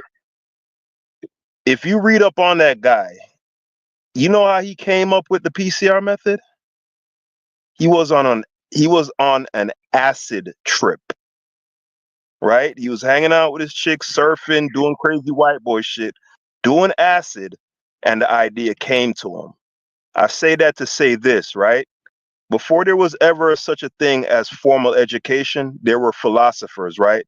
Mm-hmm. There's such a thing as originating thought. That isn't to dismiss formal education. Why formal education is important is because It's the sum total, right? It's the sum total of man's of what man has learned and achieved over a large amount of time, and it's way more information than one particular human could ever accumulate in a lifetime, right? Mm-hmm. So when we come into the world, we have the benefit of for lack of a better term, standing on the shoulders of all this accumulated human knowledge, right? Mm-hmm. But that isn't to say that that is like what's the word I'm looking for, like the absolute, and if you don't have that, then you're just, your thoughts ain't worth shit. The Mm-hmm. point being is a lot of educated people, they develop ideas out of the most desolate of spaces you can imagine, Mm-hmm. because like Einstein said, imagination is more important than knowledge. And that don't mean just coming up with anything. Oh, humans can fly and blah blah blah blah blah Yeah, blah blah. Einstein It's didn't make nothing up No. without Say it. Hold on. Say it. empirical Let him things. finish, and then I'm we'll just take saying the those rest. are false but equivalents. what I'm saying, like the Oh yeah, example I that's where gave, I'm at too. I just want to the let him idea finish that I first. gave about Buddy being on acid, right, and coming Mm-hmm. up with that shit, is because him being on that acid, according to him, it put him in a different space, I agree. right? As far as imaginative wise. Now, him having the foundation of being learned in science, of course, that contributed to it too. I was Because wondering when you if was gonna you get to that, right, if you was because he was somebody a who, biochemist. I believe so, I gotta look. I think he was a He bio. was. He had a PhD in biochemistry. Right, He had years of lab experience, and what he invented fell right smack dab in right. biochemistry. Not a Here's psychiatrist here's the doing thing. biology and genetics. Here's the So the thing. comparison ain't the same. Here's what I'm saying, Brass. When she heard him say racism is a system, that's not her saying, "Oh, I just found a homeless nigga under the bridge and I just built my whole shit." No, she's saying that him saying that for her, Mm-hmm. it sparked, Made her go put biological applications to it. It don't help the story. The homeless nigga No. wasn't Let him, under the that's why I said bridge. He let was him in the finish. barbershop. No. That's why I said let him finish. Finish. but don't Chef be saying some brilliant shit? He be in the He won't barbershop. finish, and he won't say brilliant shit. Like we just keep letting him go. I disagree. Shit. You're going in and out, bro. Yeah, y'all can hear me? We I can hear you go now. ahead. Say something. Hold on. Let me get those good. Let me get those right quick. No, what I was saying was Chef be in the barbershop and he come up with some brilliant shit at times. Yeah, but when he don't, he just, Chef ain't even an example because Chef will tell you the heartbeat when he fucks up. I'm just a barber, bro. He don't start making shit up. Like if he fucks up, he'll stop and realize, like, Bro, yeah, I'm they just keep leaving out these folks did book tours, no. Yeah, wait, seminars, wait, stay, speaking stay right events. there. Just He spread told us this to pay shit, for Stay that right man. shit. there. Stop acting No, like stay these right there. people was Not just if he's out here done. just like, man, I'm fighting a good cause. Like, man, come on. That's why I know. Man. That's why I know y'all not listening to us. We're Like, listening to that shit y'all, crazy, but man. y'all not listening to what we're saying. So They downplay I'm gonna use all the Kerry effort. Mullis as an example. Kerry Mullis, yes, he took LSD, and he had a PhD in biochemistry from UC Berkeley. He had years of lab experience. He invented the PCR, a tool that is reproducible, peer reviewed, tested across the world, and used in real science. So even though he took acid, his discovery was rooted in data and lab work. His tripping didn't invent PCR, his training and testing did. Here's the difference. Wilson and Fuller made claims with no testing, no data, no scientific method. Fuller, no degree, no lab, no data, no peer-reviewed journals, no studies, no citations. So even though Mullis was an eccentric, it doesn't pass Wilson and Fuller because even if you know what's funny about all of this, Haskell? Me and Said have both also said when y'all brought up, not you, but when the conversation was brought up comparing Martin Luther King and Malcolm X, do you know that we said we would have backed off this conversation if she was right? If the shit was eccentric and she fucked up, But at the end of it, she won the Peace Prize. But if the What melanin theory was somehow correct, or the fucking, or the white genetic annihilation, if you could somehow prove that shit and it ended up, we probably wouldn't be having this conversation. Is that? But hold on, last thing, I'm gonna land my plane. The other part about the racism, that race is a system. I have no problem with Neely Fuller, uneducated or educated, saying white supremacy is a system, because that's valid. He wasn't wrong. But when you then add all the pseudo shit to it, you're making excuses for the white supremacy being a what system. pseudo shit? Oh, you talking about No, the because melanin, here's the the pseudo melanin shit. stuff. No, here's the pseudo Okay. shit. She says she heard him say race is a system. Now we'll juxtapose white supremacy as a system. We'll agree that this unlicensed barber that was a security guard at the time, Neely Fuller, was correct that race is a system. Fine. But then when you add that white people are genetically recessive and fear annihilation, melanin governs your intelligence, morality, spiritual power, white people's behavior is based on the subconscious fear of black genes. Once you mix the truth about a power system and then start making myths about genetic morality, this is where I get angry with her. Because at that point, you took a truth. White supremacy is a system.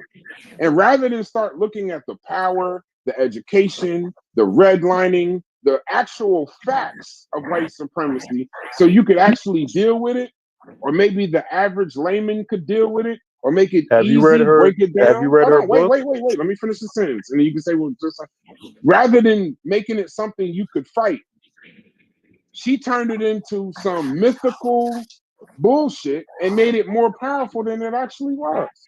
She made white supremacy something you could easily see as power, inferiority, school. You can see all of the system of it.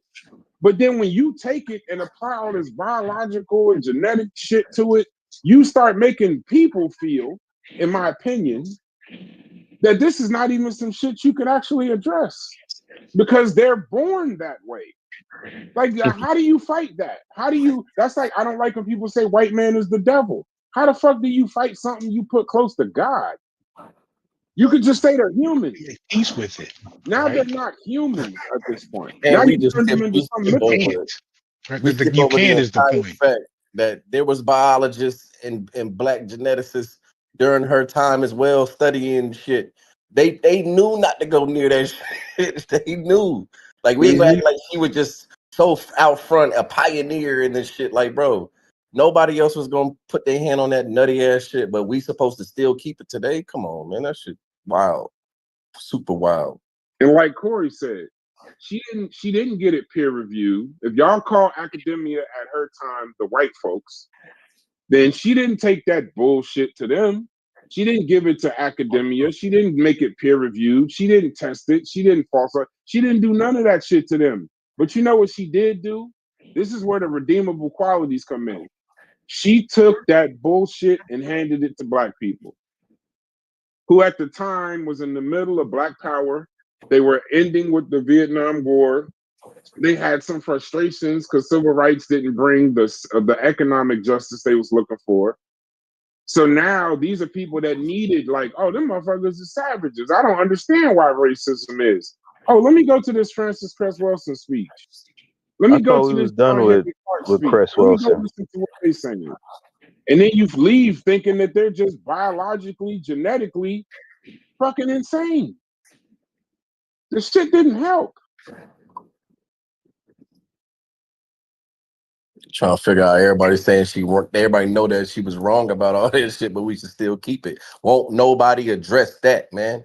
Please, bro. It's getting fucking frustrating, bro. Like I'm about to literally wait a month out and for Who this said topic anything to fucking about go. Who said anything No, about he's not keeping talking anything? about Nobody. this. Wait, no, What the fuck is the conversation? subconsciously. We ain't talk about keeping it. you and Mujasi just started the conversation today, but we've been actually a part of this conversation for about a week now. The No, funny thing, I've been here. So Y'all don't been keep it. Don't going in tear it down. on Just Cress Wilson what? for. about you. That's what Let I'm that saying. shit just run wild. That book is a I bestseller. would, I would be lying. I would be lying to everybody the panel if I did not say subconsciously. I agree with her. In my subconscious, I agree with her. I don't care what anybody wants, how pseudo it is or how pseudo it sounds. subconsciously, I agree with her. Okay.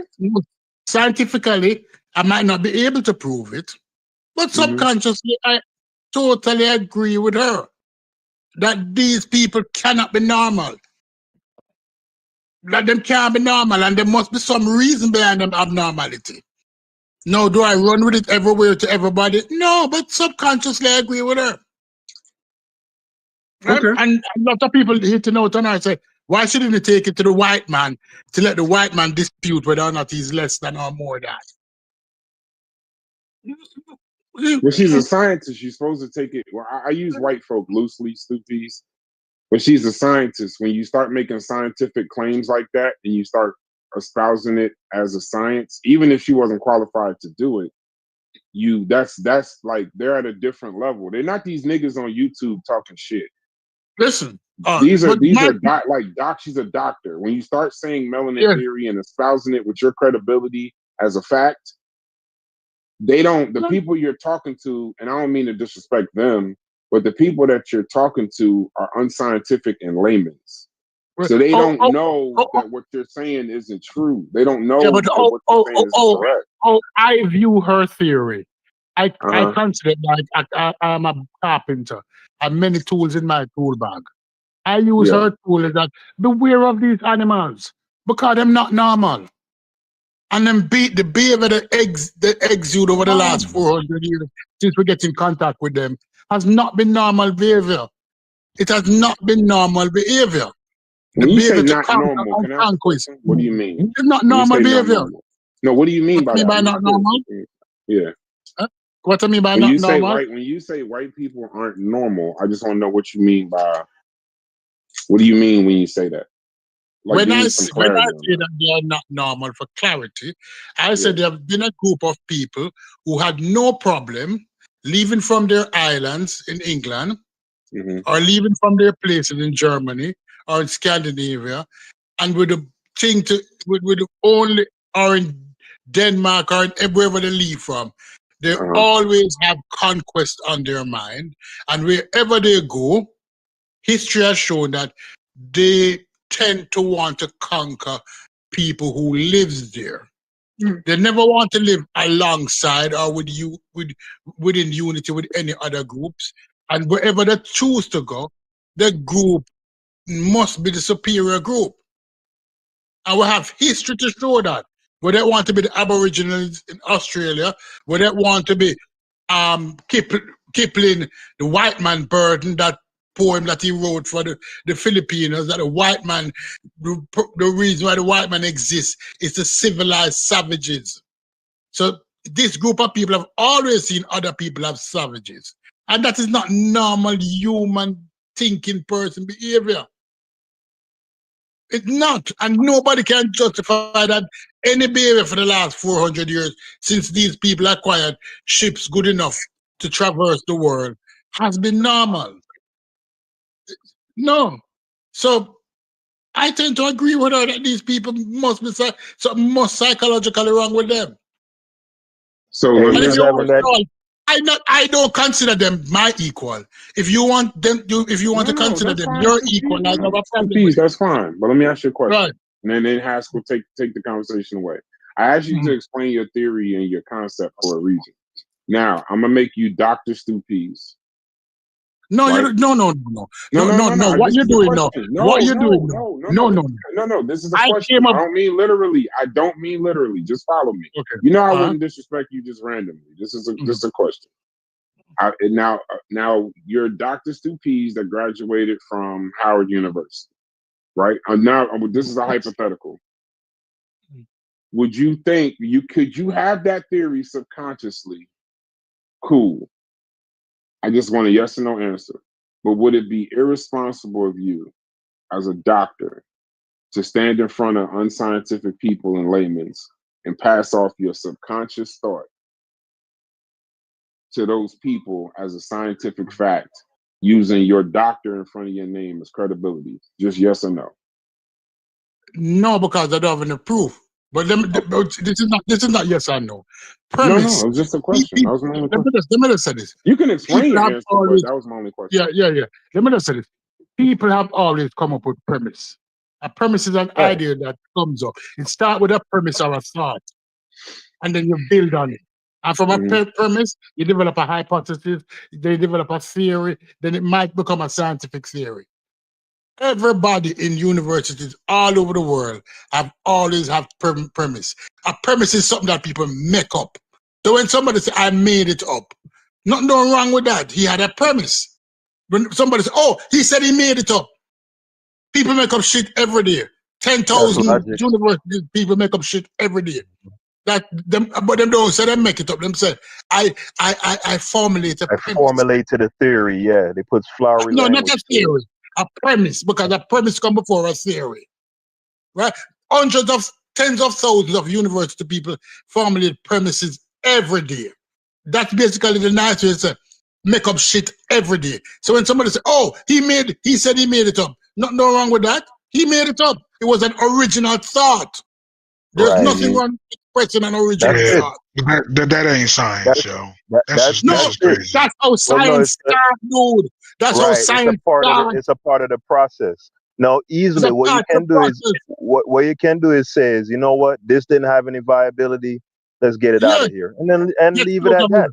Because when Freud, and he's considered the father of psychology, Floyd posited that every boy, every Before you take us down the rabbit hole, hold that Well, on, process yo, that hold you're on. talking When y'all about come up with these thoughts, of you still got to vetting, get it tested, though. You don't just hold you on. don't the just be like, process of yo, vetting hey, of y'all. verifying it, you yo, got No, you, it starts that's with what a premise. that's where you put it through the right rigor, bro. right the part that comes out on the other end of that is where you know Yeah, what I'm saying. but where it That's what starts? we But need. where it starts?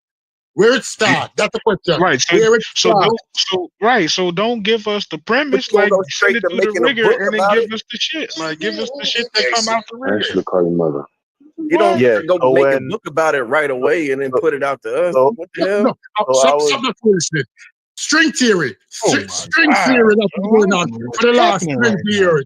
Yes, For string and there's theory for the parts last of it 20 that years they is bullshit say that nobody can they prove. have explanation, and it falls short on a lot of other areas, and they're honest about that. They don't be like, yeah, this is it.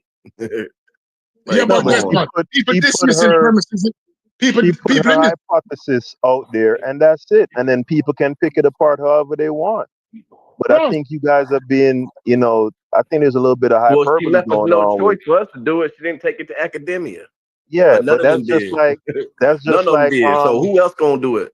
that's just like I was saying before I got cut off with Freud when he posited that every male child wants to sleep with his mother and every female child wants to sleep with her father, right? We look at that and we could recognize that that was just the thinking of a very depraved mind.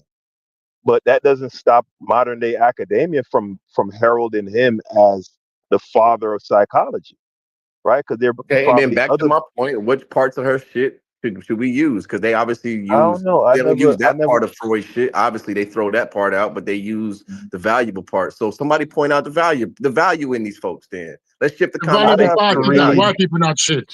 That's the part that I hold. The part that I hold, what she promoted, is that white people not normal. I hold that part. I hold that part dear to So my so heart. you love the racist part. No, it's not racist. It's to white So people so not all, normal. see that's probably how it got fucked up because the requirements is so low, right? The only thing you got to do is hate in the club. That's some fucked up shit, nigga. That's a No, crazy ass club, gang. I ain't gonna lie, bro. That's the no, only. You don't need no no. high school diploma, right? You don't need to stay in your field that you All right. went to school in. You're ready to Nigga, dismiss. you could No, wear you see how quickly. dashiki. Yeah. No. You see how quickly you're ready to dismiss what she said when she said that white people not normal. Not taking into consideration the experiences that other people have with them, not just Black Americans, but other indigenous people, the Tainos in Jamaica, the Tainos in Puerto Rico, the Mayans in Mexico, the Aborigines in Australia and other islands. You dismiss that readily. Say, oh No, no, no. So that is Loopy, what just is people what is a comparing people. normal white person? What is that? Logic. Hold on, real What's a quick. normal black person? Let me give some How is a pushback if normal I black can, right? person? Hold on, Right. Logic. real quick, Yeah, real quick. I want to say when you look because under a microscope and you look at the genes of a normal black person and a normal white person, I'm trying like what are you pointing out right now?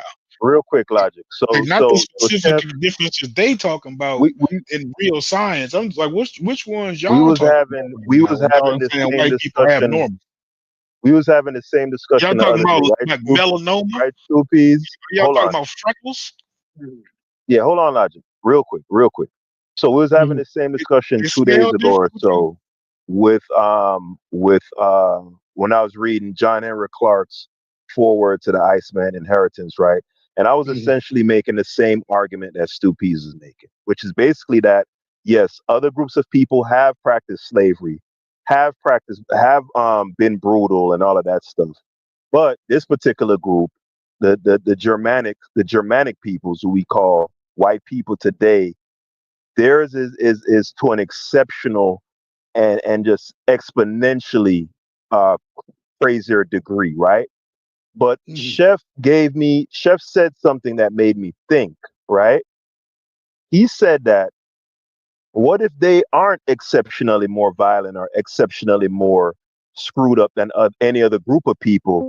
It's just Mhm. that they accumulated the means, right? Whether it be the weaponry, the technology, and such, to conquer everybody. Because he brought up the point of the Mongols, and I'm asking Stu Pease this, right? I want to answer from Stu Pease. Chef's basic premise is the Mongols likely would have done what the people of Germania ended up doing to the rest of the world. That's If not were true. not Let me right. answer What do that. you Let me say to answer that? that. Yeah. Let me answer that. The Mongols were technologically superior to the Europeans at that time. And you need to go back in history and look at it. But what the Mongols did is that although they conquered, they formed an inclusive society. The Mongol society is one of the most inclusive society where at the beginning of the Khans, the Mongols were sheep herding, horse fucking people. And by the time the Khans died out, they were a technological advanced society where everybody was allowed to practice their own Their religion, their religion. Yep. Muslim, Christian, traditional under the great blue sky After religion. they killed off a third of the population. They Like, included everybody. They included everybody. They killed off people who was fighting with them. But once you So you surrender, mentioned, half the world. so you mentioned one good thing. So you mentioned one positive thing about their conquest and ignore the murder and the barbarity that they left in their wake.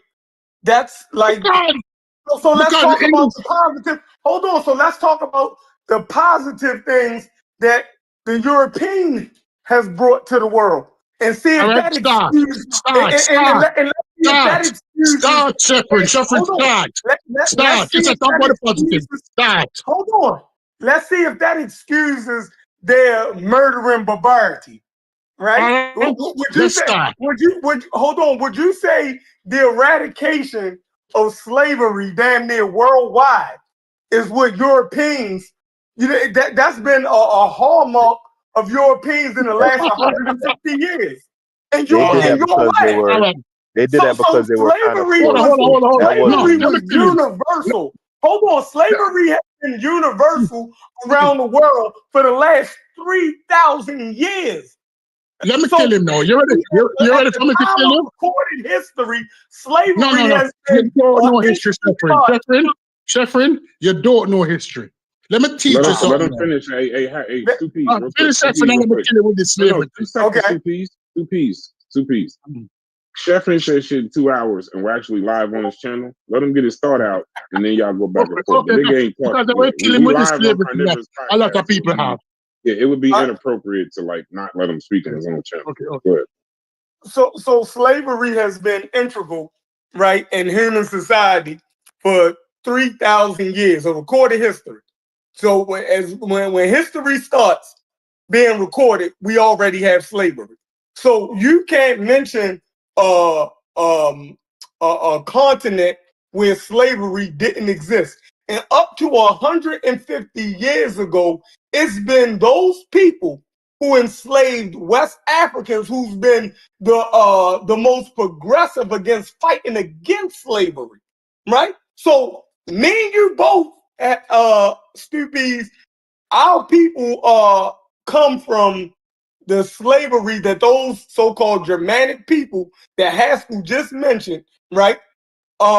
Engaged in, right? We're the result of that, right? We're the living result of that. But those same people, and we talk about how barbaric slavery was, right? But those same people who did that to us has been the ones who's been fighting against it. So from the early 1800s, around 1833 onward, they have made slavery disgusting for the rest of the world. So wherever you see slavery stomped out today is because of Western civilization. And this is a black man saying that. It wasn't the Africans that stomped out slavery and made it a repulsive thing. The Africans participated in it. And even when the Europeans tried to stop them, the Africans fought them. The Europeans had to bang the cannons on them to make them niggas stop enslaving each other. You feel me? All through Asia, slavery was normal, right? Europeans did that. So you can't talk about the Mongols, one part of their society as being inclusive. Yes, they did, but that was a part of them controlling vast territories, right? Yeah, they let people practice their own religion, but they had to succumb and subordinate themselves to the Khanate, right? So, and then they had to accept him as the son of heaven, the supreme person. So it contradicted their whole religion because you had to accept the Khan, right? And the Khan, it is the son of heaven or some type of son of God. Like that's not true either. You need to read up on that. That's he not had true. a demand. So you're telling me never gods. The Khans were never gods. So you're telling me that the Khanate wasn't a divine mandate? Yeah, but he wasn't a god. Divine mandate, divine mandate. God or not, I said that it was a divine mandate. Yes, but that don't make him a god. You need to. That's not even the point. I'm not even arguing that. Why would you stop me right there? All right, go ahead. Go ahead. It was meaning he had it. It was divinely inspired, his rulership.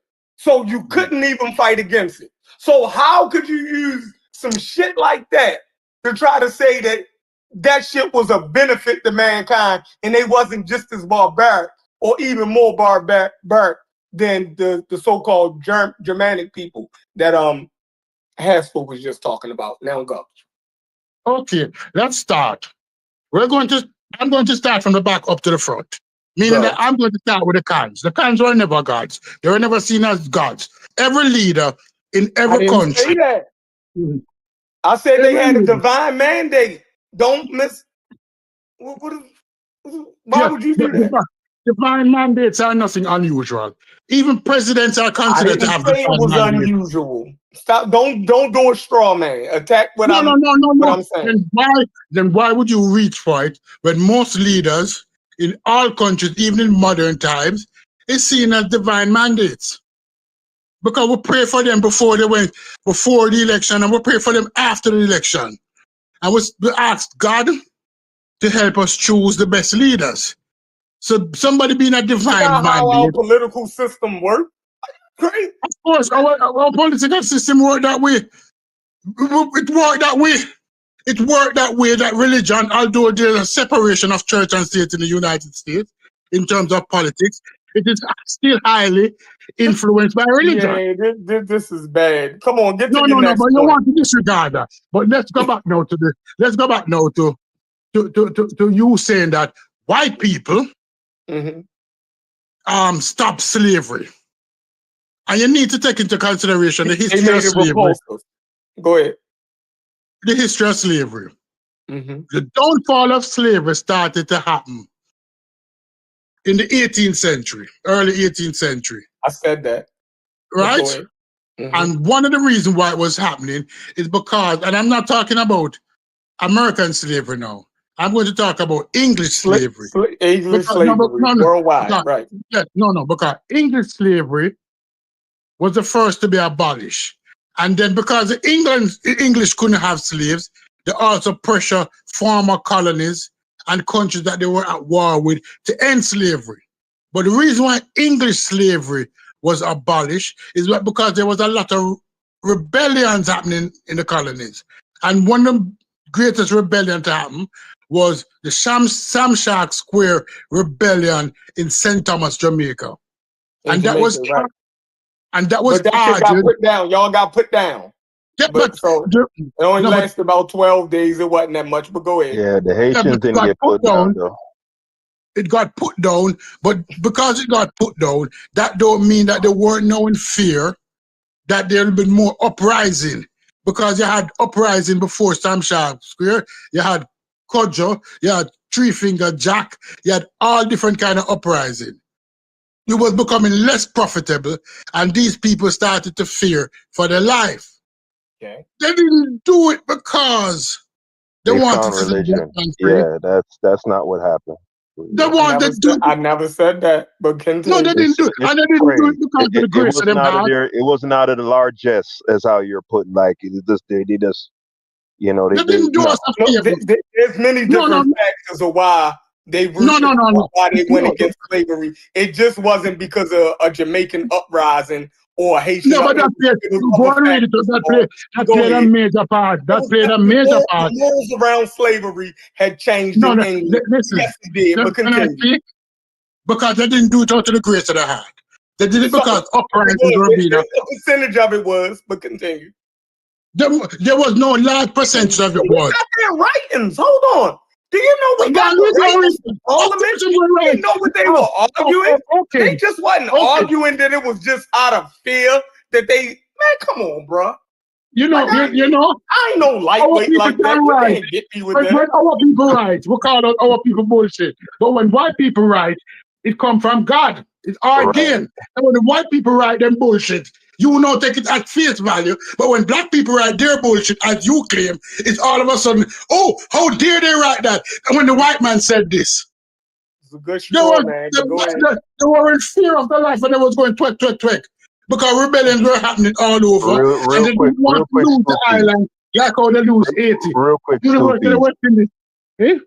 yeah, real quick. Not just the uprisings, but slavery had become in large, especially the British slavery, it had become uneconomical. Yes. It became uneconomical.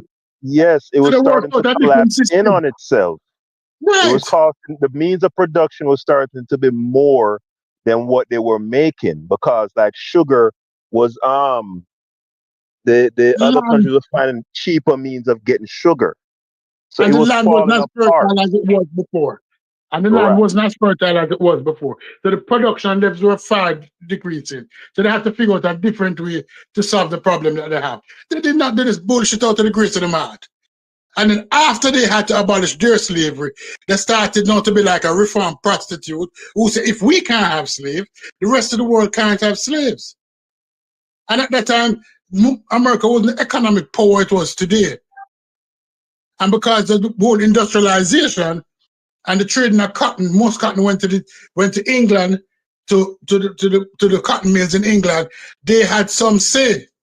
When people come and say, "Oh, white people free us," white people didn't free us because they wanted to. And all of us fell in grace. I stopped that because this is bullshit. A black man really say, "Oh, white people free us." No, it's bullshit they're talking. Honestly, I'm mute because I can't believe that is what you think. This is fucking nuts, Niggas just making up shit the whole time. Yeah, like honestly, like the fact that like, it was crazy in that conversation. No Jamaican ever say white people slave them. We fight for that shit and we kill them. Land your plane, stupid, yo.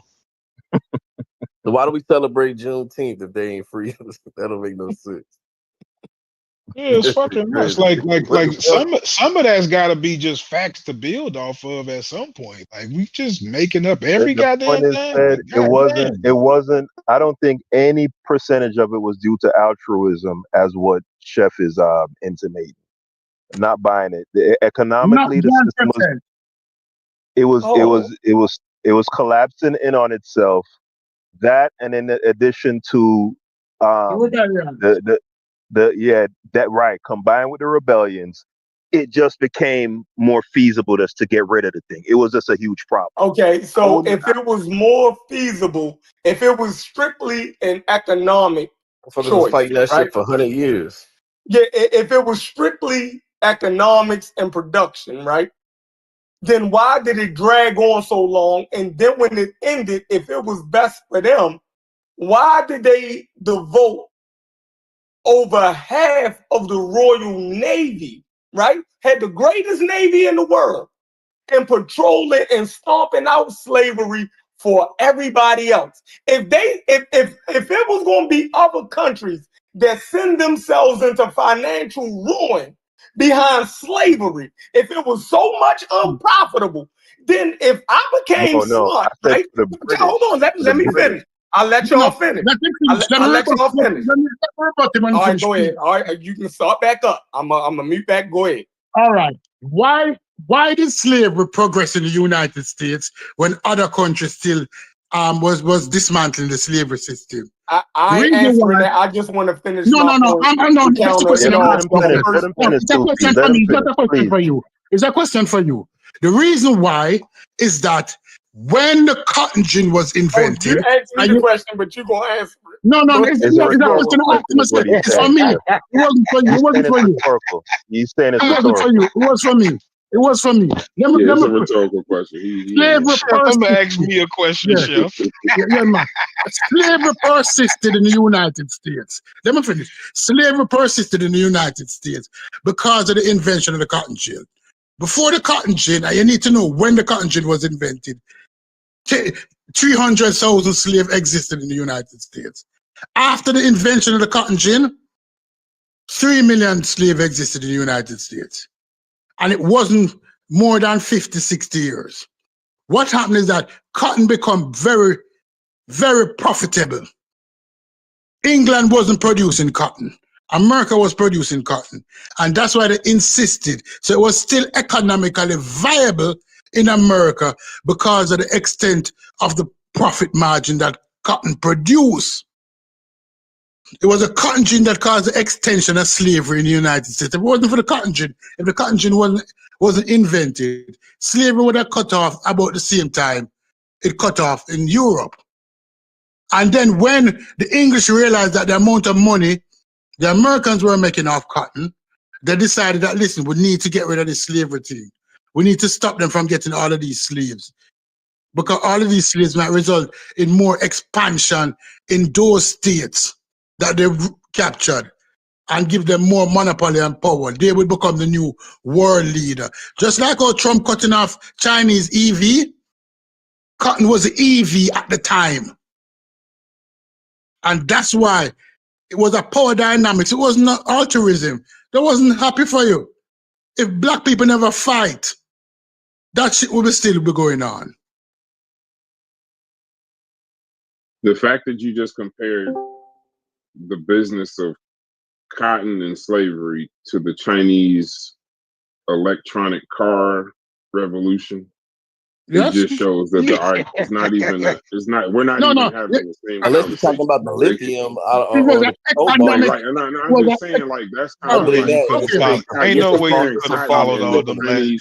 Them last 5 sentences, ain't no way you could have followed that shit. And white people to the Chinese EVs and Trump, like that's not even. And then the whole thing started off with him asking Chef if he could ask himself a question. That don't make sense. You know that. Call a rhetorical question, Logic. Why are you always I'm just saying, like, Logic, maybe just mute out, man. Logic just be lost, bro. Wasn't cotton the power at the time? Yeah, but Chinese right, but Chinese EVs ain't never been as.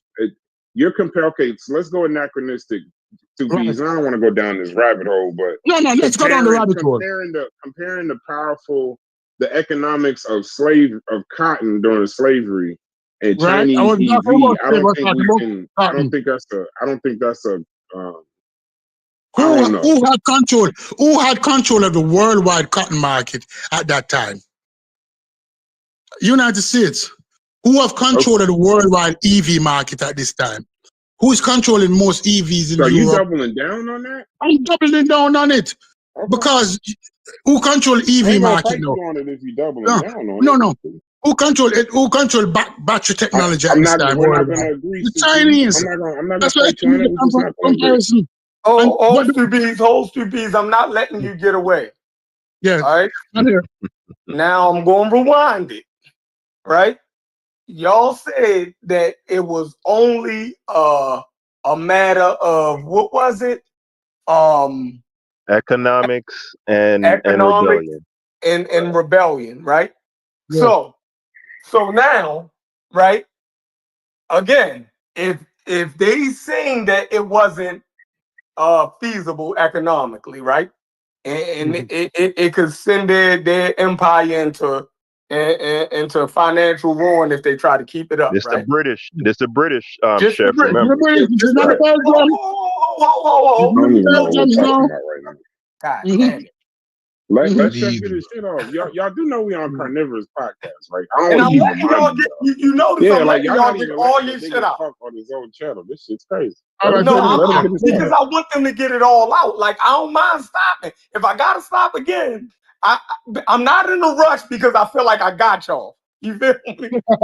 Go ahead, chef. So y'all Go y'all ahead, can bro. leave me This alone. nigga's Y'all fighting Chef, style. go ahead. Go ahead, Chef. Go ahead. Go ahead. Go ahead, Chef. are you sure? If you got Yeah. something else to say, get it all out. Now we'll see a hook. We'll see a hook. And we're going to hold on to the line just to play with you.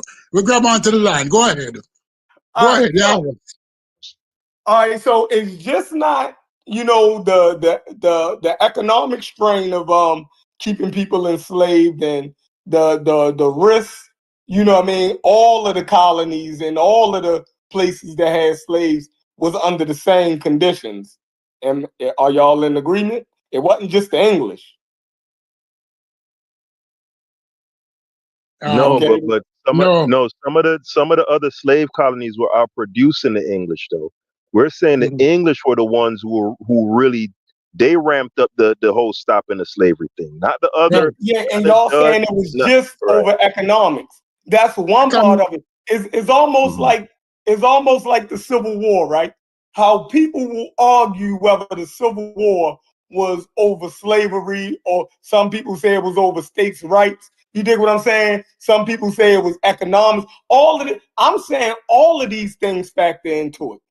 It ain't just one thing that leads to war. It's a multitude of things.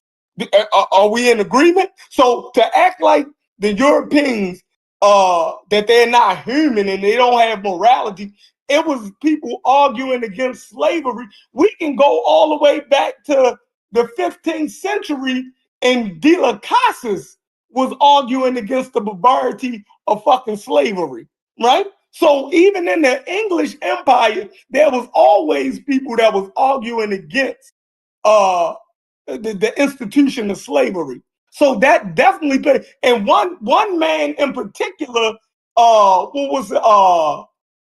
John Brown. No, Wilberforce. Mhm. What's his name? What's his name? Y'all got the English goddamn history. Y'all got the English education. Is it what's his name? Is I'm it not familiar. Wilberforce? The goddamn British guy who argued in Parliament about the abolition of slavery. He was Okay. the biggest champion for the abolition of slavery, and he didn't have nothing to do with economics. He argued that it was wrong on the basis of fucking human decency, right? The famous picture that we all see with the inside of a slave ship, right? That drawing with the inside of the slave ship with the slaves packed in like sardines. Do you know what? We have that because Wilberforce, right? He the one who presented that in Parliament in like 1840. You know that's Ohio, right? Huh? Just letting you know. Just letting you know. That's Ohio. That's the That was Wilberforce University in Ohio. they named the first privately historical black university in the United States after him. That's in Wilberforce, Ohio. So yes, it's Wilberforce. Look at that. Look at God. You Yeah. feel me? Bro, listen. Hey, chef, no bullshit. That's literally around the corner from where I grew up. Wilberforce University on Brush Row Road is around the corner from Garcia Drive. And literally look, where I grew up. People wouldn't even know what the fuck he did. Yeah. So when people sit here and argue that Europeans ain't that their morality didn't enter into the abolition of slavery, is crazy how many people fought against fucking abolishing slavery. For us to sit here and act like, come on, bro, like that's just crazy. And I'm not saying it was all their a moral impetus, but it played a key role in it, right? It played the key role in it. You think another human being can't look at another human being and see fucking suffering? Y'all really believe this genetic shit, don't y'all? And Chef, not only that, those niggas that went to Canada and set up colonies, one of the first colonies was called Wilberforce Colony. That's great. All right. Established by free slaves. No, I'd like y'all to answer that question that Chef just said, though. I'm going to answer it now. No. No, there was a last question he just said, and y'all think it's rhetorical, but it's actually kind of damning. Y'all actually believe that white people are just inherently evil. Yeah. Like you think that it's in their genes, even though we keep saying it's not. I believe it. Yeah, I believe it. saying that's a personal belief. No, yeah. I believe it. It's my personal belief. And that's the crux of this argument. That's a problem. Y'all don't think that they could morally that's what the hell is wrong with racism, yo. Yeah, that's exactly what's wrong with it, yo. What if these niggas said, "Yo, we just look at what it's doing to your conclusion, yo. You can't even unwind the racism to get to a firm that gives credence to their whole argument that black people are genetically inherently dumb. The fuck? You give credence to that whole thing. But guess what? We can disprove that. We can disprove that when people say black people are inherently dumb. But how we can disprove it? No. I'm glad I showed y'all that this shit argument, and I said that can be disproved. That can be disproved. And how can it be disproved? When we look at test scores of black people because it's never been proved. It is better than any other people. When we look at the youngest doctoral candidate in the world, it is a black person. We can disprove all of that with actual fact. No, not because it's not every German have blonde hair and blue eye. They might not express the genes, but many express the gene, the evil that they have, that I believe that they possess. This is what Stupid's believe. This is Stupid's belief, Michael Smith belief. Now, you brought up earlier, where you brought up with the slave thing, you brought up that dude, Wilberforce, right. When we look at all literature from white people during the time of slavery, while many may have recognized that slavery is savagery, Mark Twain, one of the greatest American writers, when he went to Rwanda, he wrote about, not Rwanda, when he went to the Congo, he wrote about it. They identified that this thing is wrong. This thing is not normal. But at no time has any writer during that time ever said a black man, a sub-Saharan African, is the equal. It is easy to identify that something may be wrong.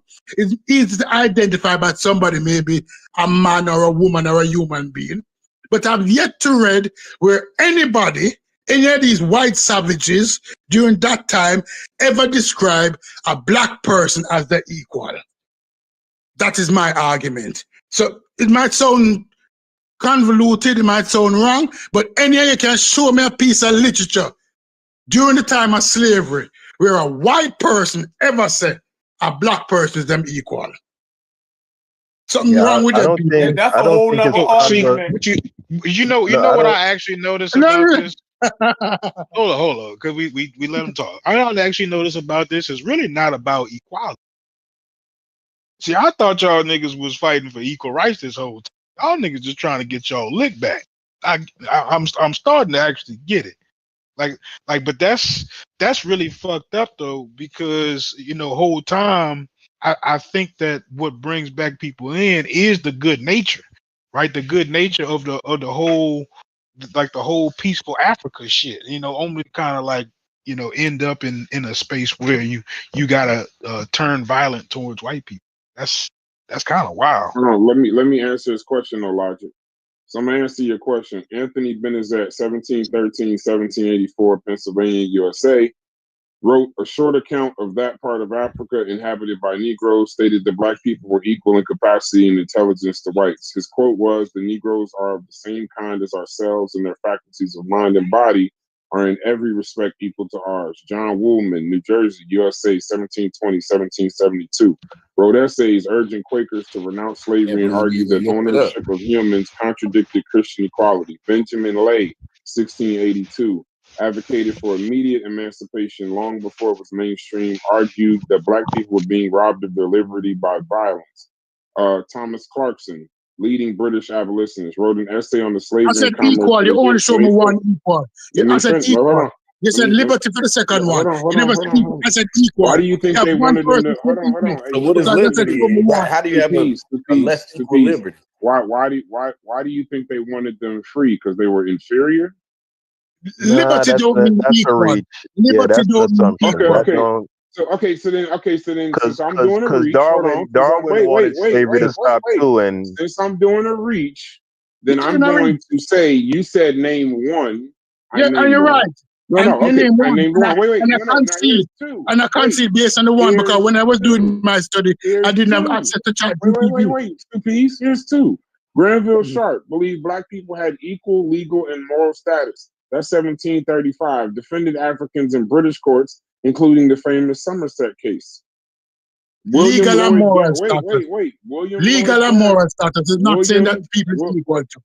So you're moving the goalpost now. You said I'm moving the goalpost. He's moving the goalpost. You're telling me that the moral compass of these folks. I know that there's equal, but they don't mean the same type of equal as there's you. no source How I can can you give you. delineate the two? No. he accepted the first one. No, but then I just said Granville Sharp and equal. If you're saying equal, if the man fought during that time for William Lloyd Garrison, immediate unconditional emancipation and full racial equality, he wrote, and I quote, "I will not that's two then. I will not excuse, if he said full racial equality, that's a single inch, and I will be heard." Angela and Sarah Grimke, they wanted black equality, wrote and spoke out against slavery and for black equality, including voting rights. She said, "I ask no favors for my sex. I surrender not our claim to equality. All I ask of our brethren is that they take their feet off of their necks." Charles Sumner, he's a U.S. Senator, Republican, 1811, wrote and spoke forcefully in Congress about black citizenship and their equality, was nearly beaten to death by a Southern senator for asking for black citizenship and equality. John Brown, Lydia Mary Child, Harriet Martineau, yes, white individuals before 1865 absolutely argued for black equality, not just abolition, but full moral, spiritual, intellectual, and political equality. They were rare, brave, and often hated for it, and some of them lost their lives. So I don't understand. But you know what though? Let me rebut that. No, let me rebut that. Let me rebut that before you go any further. Before you go any further, let me rebut that. Let me rebut that before you go any further. Let me rebut that before you go any further, please. My full statement. Let me finish. Of course, I can rebut it. I So can 10 rebut it. seconds. You said, And I can use scientific argument to rebut it. I'm not using a scientific argument. No, I am going to use how scientists think to rebut it. All white people are inherently not normal. Not normal. Let me rebut it, please. And it takes me 2 seconds to rebut it. Scientists, although I said all, I would understand that we do not argue absolutes here. Scientists and scientific people do not argue absolute. Stupids don't argue absolute. There's always exception. So out of the 500 million white people that exist at the time, you find a few, and all of a sudden the exception break the rule. Peas, You do say, you oh, think you're I signed the scientific? Wait, exception, so the rule does not more longer apply. Continue. no, I'm asking a question. Yeah, Do you you think you're exception break the rule. scientific? No. Just a simple question. You think you're scientific?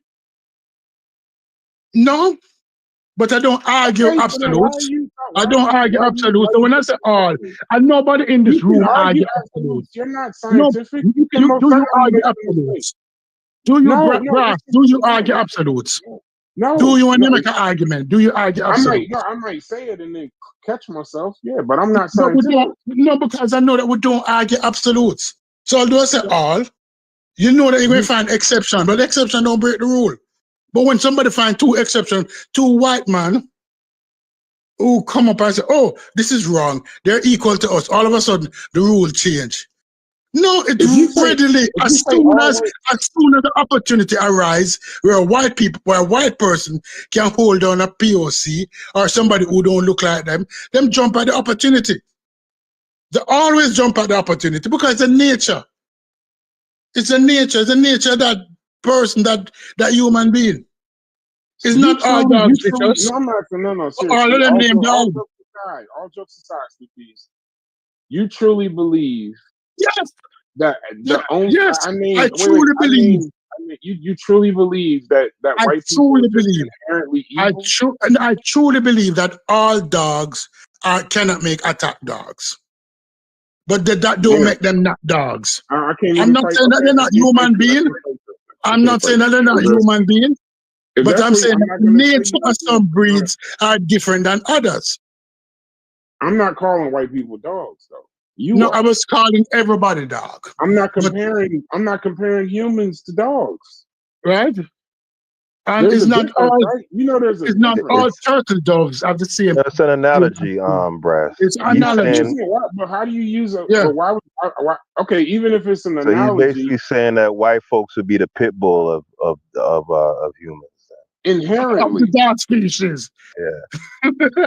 Right. Yeah, that's wow. Okay. I mean, I can't. There's nothing I could say to make you not believe that. So that's fine. Everybody got their own belief. Because I have too much experience and I've seen too much experience. They've shown the colors, but anytime they get the opportunity, they've always shown the colors. Anytime they get the opportunity, they've always shown the colors. And anybody in this room can disagree with me. So what do you? Real quick, Soupy. So Brass.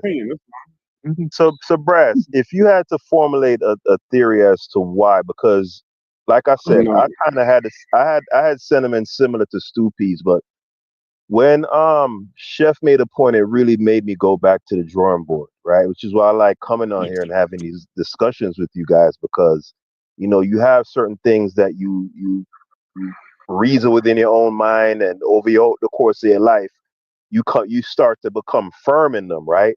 And it's always nice to talk to people who could give you pushback and make you think, wait a minute, I never considered that angle, right?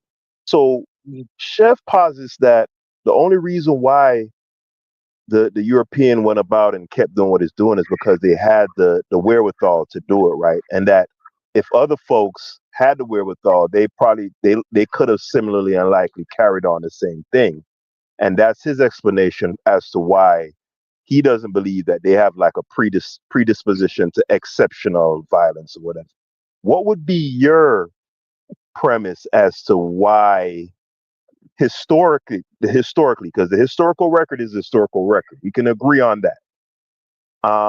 When it comes to their group, compared to all throughout history, even with the Mongols and all them, they've kind of left everybody in the dust when it comes to the wilding out. When you say they, you mean Europeans? You mean talking about Europeans? Yeah. What do you think is the explanation for that? The explanation for what exactly? For them in the last, let's say, 500.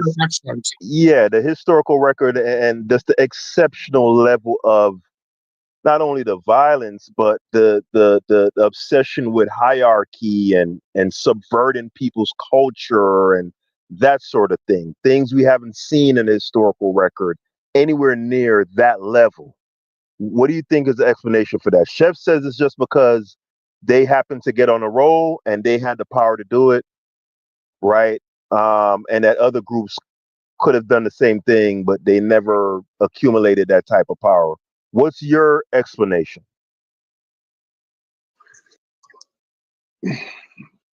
I'm not qualified, bro. Because the thing is, I would have to hold on. In order for me, how I work, in order for me to answer that, I'd have to agree with the with the premise that premise they're that that they're all white people exceptional. are right. Not I don't think all, not all. Yeah. I'm So saying, you're would you saying that agree they're exceptionally savage? in You're the saying, is that what you're no saying? in They the no, I'm predispose saying more than others no. Forget the to violence. predisposition, because that's my explanation. My Okay. explanation, similar to Stupid's, is that they're predisposed to that sort of behavior, right? Chef disagrees, right? He's of the opinion that, all right, do you agree with the premise that the historical record in the last 500 years is exceptional when it comes to subversion of culture and brutality? Do you buy into that at all compared to other groups?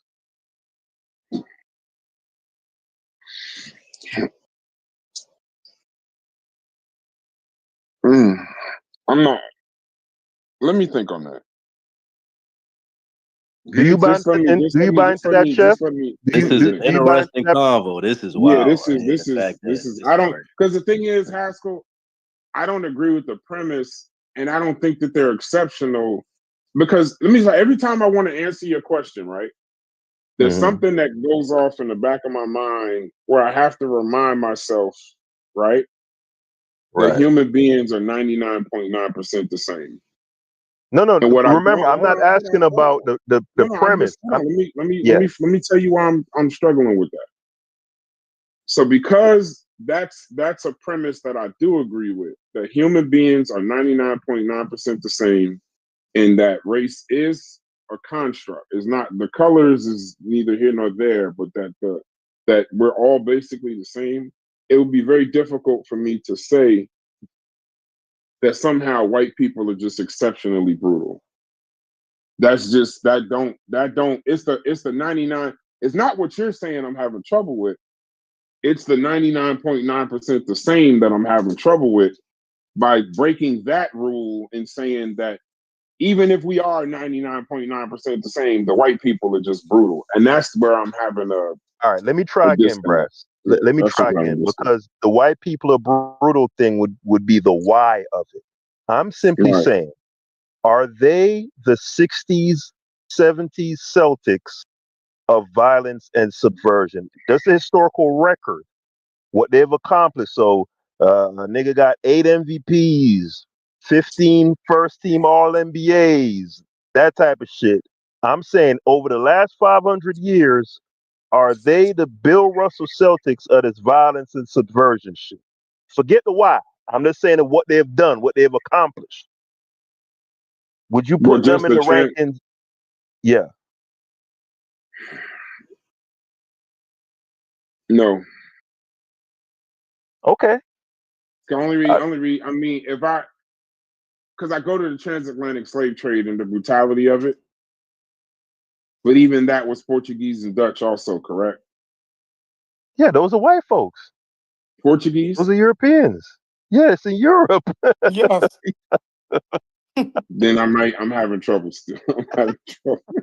No, I can agree with that. I can agree that they have been the most prolific, wise, right?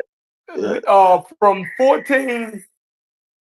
the late 1400s to the present day. It has been the Western civilization that's been the most violent and brutal on scale.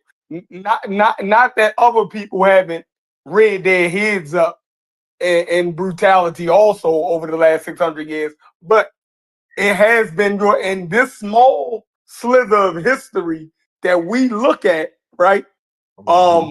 That set the world in place where how we see it now. It has been Europeans, so we can agree with that. We can agree with colonizing Asia, Africa, depopulating North, South America, and the Caribbean, like and Australia. Yeah, but and okay, so Australia. Chef, I got Huh? a question for you though. Go ahead. I got a question for you. But wouldn't that be a a power a power and technological thing versus biology? Yes, yes, yes, yeah. Right. That's So the when chef That's what I was argument. getting to. That's chef So argument, saying, but I'm Brad. saying, Europeans, when see what I'm saying? When you have, I have an issue when you apply the biology to it. If we're No, No, I'm saying that saying leave the if I they're didn't saying biology that, out. apply I was biology. saying I was saying leave the I applied biology out of it. geography, the geographical region where they're from. I said European. I yeah, didn't put I think biology on it. because see, I know this, right? I know that everybody, if this is my concept, if I had to apply anything to it, my concept would be, if it's more of a power technological thing, because a man with a machine gun could kill 500 motherfuckers in 10 minutes. If I got a rock, I might be just as angry, violent, But I whatever. can't do the I amount just of don't have damage. the power and technology to do it. That's You what understand what I'm saying? That's what Chef was saying, Brad. So Yeah, that's why I was right. Okay, asking yeah. you. Then I I was would asking agree you, with do Chef. you okay. Then I agree. Then I Even agree if with you Chef. throw in, because, and you know what, it made me think, because okay, if you look at World War, forget what they did to other people. Look at what they did to themselves. Like That's World because War they had the One, technology to do it. right? When you look at World War One and World War Two, the amount of fucking blood and bodies and that shit. Then you look at feudalism. Them motherfuckers was doing some brutal shit to themselves in that feudalism shit, dog. And yeah, but I still say, like I said, I stick with that analogy. If I got a rock, I just don't have the power, but I might have the same fucking right. brutality. I Do might you want to think kill if everybody, but I ain't got the niggas power had to do it. choppers and all that shit back in the Yeah, 1400s, like yeah, we could have done the same shit. Like yeah. you know what I'm saying? Let me apply It would have a been up for political them thing to it. Egyptians. Let me go to something I'm comfortable with. No, because this is one. There's some rules that I do live by, that I think hold true to history. Absolute power has always corrupted absolutely.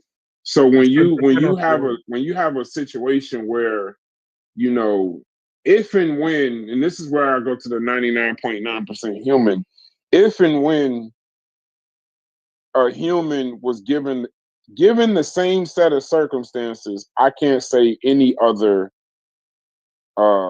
group wouldn't do the same. All right, so you with Chef, but this what I'm gonna say though. Other Chef, groups have did you do ever? the same. When they was trading those guns and shit, and they was going to use that to capture most slaves and sell them off. Like technology was a big factor on Okay, the all major right. factor. I could buy it, man. All right. So what about what the Romans wrote about the Germanic peoples, right? Like they said these are the most vile motherfuckers they ever came across. This before they I will Why do respond you with keep looking for these exceptions, hold yo? on. No, Let let me them go. respond to that. It's a good conversation, bro. On It's a good then conversation. if that's the case, this kind of points down to y'all. Correct me if I'm wrong. I remember reading something like this when Dassaulin did the Haiti Revolution and freed them.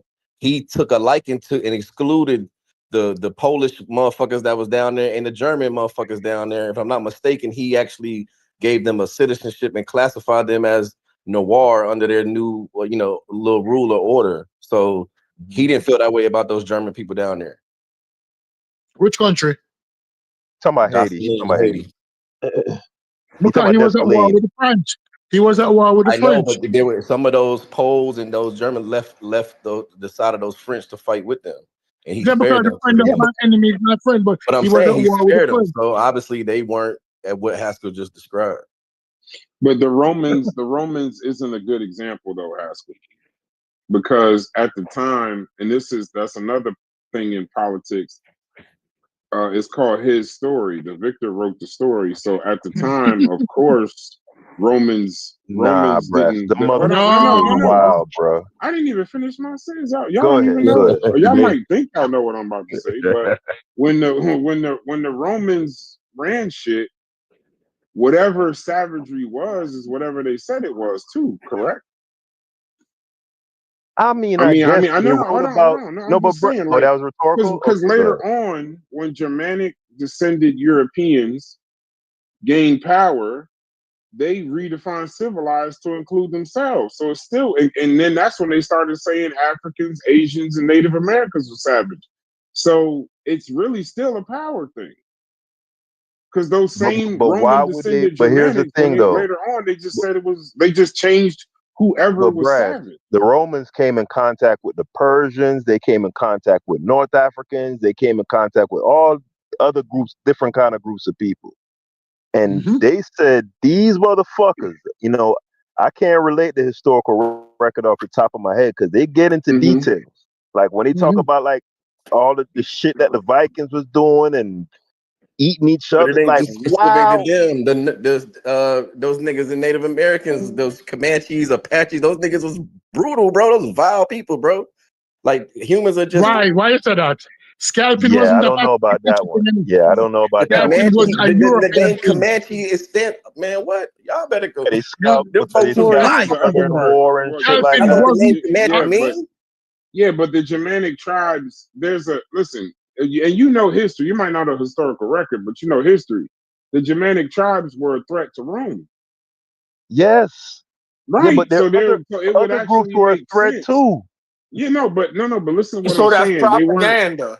Yeah, like they That's were Roman also I know propaganda. what What's he's right. wrong saying. with But I like know the what Germanic tribes were like a danger to them. So that goes down throughout history. If you got something strange or something dangerous, white people and Native Americans, white people and that, like you can go down through history, and if something is strange to you but also dangerous to you, like y'all about to be at it, then yeah, you would write some shit like that. But Like yeah, the you would say that Europeans. what they're doing is savagery. You're Yeah, but right. They did the. Hold on, because I wanted to be specific. They encountered the Berbers in North Africa, Parthians and Persians in the east, Gauls in Western Europe, Jews and Egyptians in the Levant and Nile Valley. But many of these groups were either conquered easily or incorporated into Roman trade faster. The Persians were too distant and organized to be dismissed as savages. The Germans' difference was they were close to Rome's borders. They were constantly attacking Rome, and they were seen as uncivilized, unpredictable, and ungovernable. They were the wild Northmen, and they haunted Roman imagination like a barbarian apocalypse always on the horizon. So there would actually be a power play in intimating them in their writings as them being savage. It wasn't if they didn't pick and choose. These motherfuckers was attacking them, and they was attacking them in a way that they didn't understand. So now you got to remember, even during that time, not anything that was strange and attacking you would be savage. It would be dangerous. You wouldn't look at all these other groups as that because you ain't at it with them other groups. If you yet, can get the other ones to trade, if you can easily take over the other ones or assimilate them into you, and you just can't do it with them, if you the person that's in power and writing history, whatever the fuck you say is what it is. yet still, when the Tell me if Germans, I'm wrong before you counter you're my point. wrong. You're Okay. wrong because when the Germans came to power and they were in charge, that period of time was referred to as what was that period of time? The fall of Rome until the Age of Enlightenment. What it was referred to when those Germanic tribes were in charge of that part of Europe. So It you're was saying when referred the to as the Germans, Dark Ages by other so you're Europeans. saying when The the Romans Germans didn't exist came, anymore. so you're saying when the Germanics came into power, that that Rome was proven correct? Yeah, because Europe became uncivilized, and that time period is referred to as the Dark Ages. And it was not until the Age of Enlightenment when the Arabs started to bring back knowledge into Europe that Europe now became back to some semblance of civilization. You know you're doing the same thing Francis Cress Yeah, Wilson but did? the Arabs ain't go up there like, hey, let us bring you out of shit. They went up there and killed off Yeah, them, but those Visigoth motherfuckers, King Roderick and those boys. They knocked them niggas Because they straight were the fuck off. savage. and some of those people Because they were adopted savage. Christianity and they Yeah, kept a lot of the knocked them Roman off. shit. They ain't And then gonna. on top of that, you're doing the They same did what? thing Wilson They did, did bro. what? You're No, they doing the didn't. same. Listen No, to they what I'm didn't. saying. Hold on, It's a give me a Byzantine second. They Empire did who kill. You're did most of doing it. They did the kill off same the thing royal that Visigoths. Wellston did. You're now saying that let's say I agreed with your premise, Stupes. So if the Dark Ages did come, right? I agree with your premise. You think that was a biological and racial reason, or you think that it was history? But you somehow trying to apply it to biology and race, and ain't nobody on this chat qualified to do that. You just making a statement. I'm applying You're it to the just nature saying of the the Dark individuals. Ages was because of the Germanic tribe. Of Okay, course it even if I was. agree, but even if And I it agree was to still that, wait, Romans but even around if that I motherfucker agree when to those that Germans was premise, over it there. wouldn't be because of It was still biology and Romans there. race. There was no race at the time. You can't make it by the fact that you don't understand that I'm you not making can't it. make. I'm not making it racial. You I am are, saying because you're that saying it's that the just nature of because who those they are, their individuals. nature. Yeah, their It's the nature nature of those because of their Germanic tribes. biology. I'm making it environmental, and I'm making it geographical. If you don't want to call them white, because at that time they weren't Because called it was white. cold. Now you're saying because it was No, cold. no, no. I am saying that those people, I'm not saying why. I don't know the why. I know the who.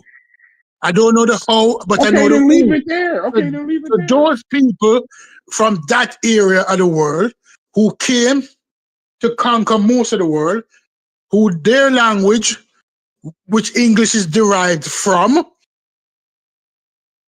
are some of the most vicious people in the world. Do you know them same people that they called the most vicious people in the world over time became the fucking popes and all of them people too? They came to rule of Europe. Most princes and queens and kings in Europe So when did were they of stop that being tribe. so when did they stop being savage and barbarian? They never did. Oh, I forgot. That's where you They at. never I did. forgot where you at. No, my bad. No, my bad. They never did. I forgot where They you never was. did. No, you're When right. the You're right. I tribes, forgot. when the tribes of Europe were fighting I'm each doing other this in to World War myself. One, it was that tribe. It was that tribe when Germanic cousins were fighting their English Germanic cousins and their French Germanic cousins. It was that tribe. It has always been that tribe. They never stopped. You got the white people mixed up with the reptilians, yo. I'm not mixing up white people with reptilians. I'm saying those people, that tribe. They ruled Europe.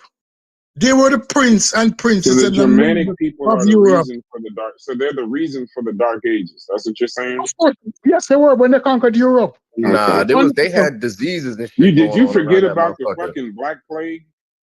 Hell yeah, they had the Black Plague Listen, around that motherfucker. listen. Europe fell before the Black Plague. When did the Black Plague first arise? Europe already failed. And the plague has always existed, even in times when the Romans controlled Rome. The plague existed. You had all the diseases. That's why we come up with the word malaria, meaning that bad air caused diseases. They had plagues. They had many plagues, but they were always under control. The Black Plague came about because those savages tore down the infrastructure and allowed diseases to spread. Because not like the plague did just arise. The You're plague right. came from out of China. That They was knew the of the Middle plague. Ages. No, you're right. I just looked it up. That was the Middle Ages. That was before. You're correct. Of course. So, but no, you're correct in that. In the plague So argument, you said right? you said so the collapse of the centralized Roman power, but you're blaming it on the Germanic. Well, let me ask you, does this make sense to you? Because I had to go look at my dates when you asked me because I didn't know it off the top of my head. Mm-hmm. The Western Roman Empire fell to overextension, internal corruption, economic decline, and the Germanic invasions. Mm-hmm. But without Rome, the entire infrastructure of law, roads, trade, and education broke down. Mm-hmm. After the fall, Europe became a patchwork of warring kingdoms and tribes, the Visigoths, the Franks, the Saxons, among others. There was no power to collect taxes, maintain roads, defend trade routes, fund public education or libraries. Then you had the collapse of urban life, and then the Christian church becomes the new center. The Catholic Church preserved some knowledge, but it was limited. Then the Vikings, the Magyars, the Muslims raided and destabilized regions from the 8th to the 10th centuries. So war and famine. So the Dark Ages may not have been caused by the plague. I was incorrect. but they were caused by the collapse of the Roman Empire and breakdown of centralized systems. The Black Death came 800 years later during a period when Europe was already recovering. So the darkness came from the structure. It is more believable for me historically that if that is the reason for the Dark Plague, I mean for the Dark Ages, not specifically the Germanic people. Yeah, no, because we need to understand that the other Roman Empire, the Byzantine Empire, which white people don't want to call the Roman Empire because they were mostly controlled by Arab-looking people. It was still Rome, because the whole Roman Empire. Well, they call it the Byzantine, so they don't label it the fall of Rome. Yeah, you're right about that. So that existed up until the 5th century. And if you look at that empire and look at the knowledge and everything that was going on and the level of civility that existed in the Byzantine Empire, which was not affected by those people from that geographical area of the world, you realize that, and the Byzantine at the heights were just as strong because the Byzantines were richer. Yeah, but that's not a debate. Than the whole Roman Empire. No, but yet still, no. Let me finish the conversation. That was only like the Eastern, though. There was still like the Western Roman Empire. Like there were, like it wasn't all of it was the Byzantines. It was like the Eastern portion. Yeah, because Byzantines, they were richer than the other Roman Empire, and they didn't practice expansionism. The Byzantine did not practice expansionism. Yeah, but they spoke Greek. They were Greek-speaking people, not Latin. Did they practice expansionism? No, they were. I mean, it was like a blended. It was like Romans, Greek, right? But it was shifting though. It was becoming Eastern. It was becoming Eastern Orthodox, and they associated Greek culture with the decline, not Roman identity. Did the Byzantine practice expansionism? No, they didn't. This is far outside. I mean, Rome was pretty expanded by the time. No. So because they didn't go into the steppes of Eurasia.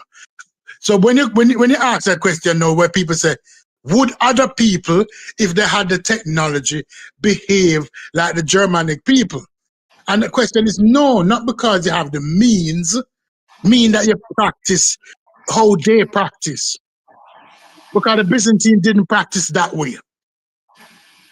Well, they didn't even call themselves the Byzantines during that time. That shit was post the collapse. But you know who we're talking. You know who we're talking. Yeah, they didn't practice. Did the Byzantine practice expansionism? No, they didn't. And did they have the means? Yes, they did. Did they have the technology? Yes, they did. Did they have the wealth? Yes, they did. Because most of the Roman wealth, when Roman was one empire, came from that part of the world. So they had the money to practice expansionism, but they didn't. They conquered some areas that they had too, though, along the Mediterranean coast, like a lot of Italy and shit like that. They went and recaptured that shit. Because because that was the middle area. That's a home Rome. That was like Justinian and or some shit like that around that time. Yeah, they didn't practice expansionism. So when people ask, when somebody say, "Oh, if I had 10 guns and they had stones, I would have gone conquer the land." The Byzantine didn't think like that because they weren't savages. So what's your explanation for the Mongols, the Arab Caliphates, Aztec Empire, Zulu Kingdom, Ottoman Empire, Chinese Empire, Kingdom of the Homie? What is your the homie? They ain't got no excuse. I don't fuck with them niggas at all. So human history shows that when people have unchecked power, they use it violently, regardless of race or origin. So, what is your excuse for those 10? All right, what time you want to start with? Let's start with the Chinese. I really don't. I was kind of rhetorical. Because but the Chinese, when the Chinese set the empire, they build a wall to protect themselves. They build a wall. But they forced. But they could have gone into all of the Kazakhstan and the other lands, but they didn't. Hold on. Mongols.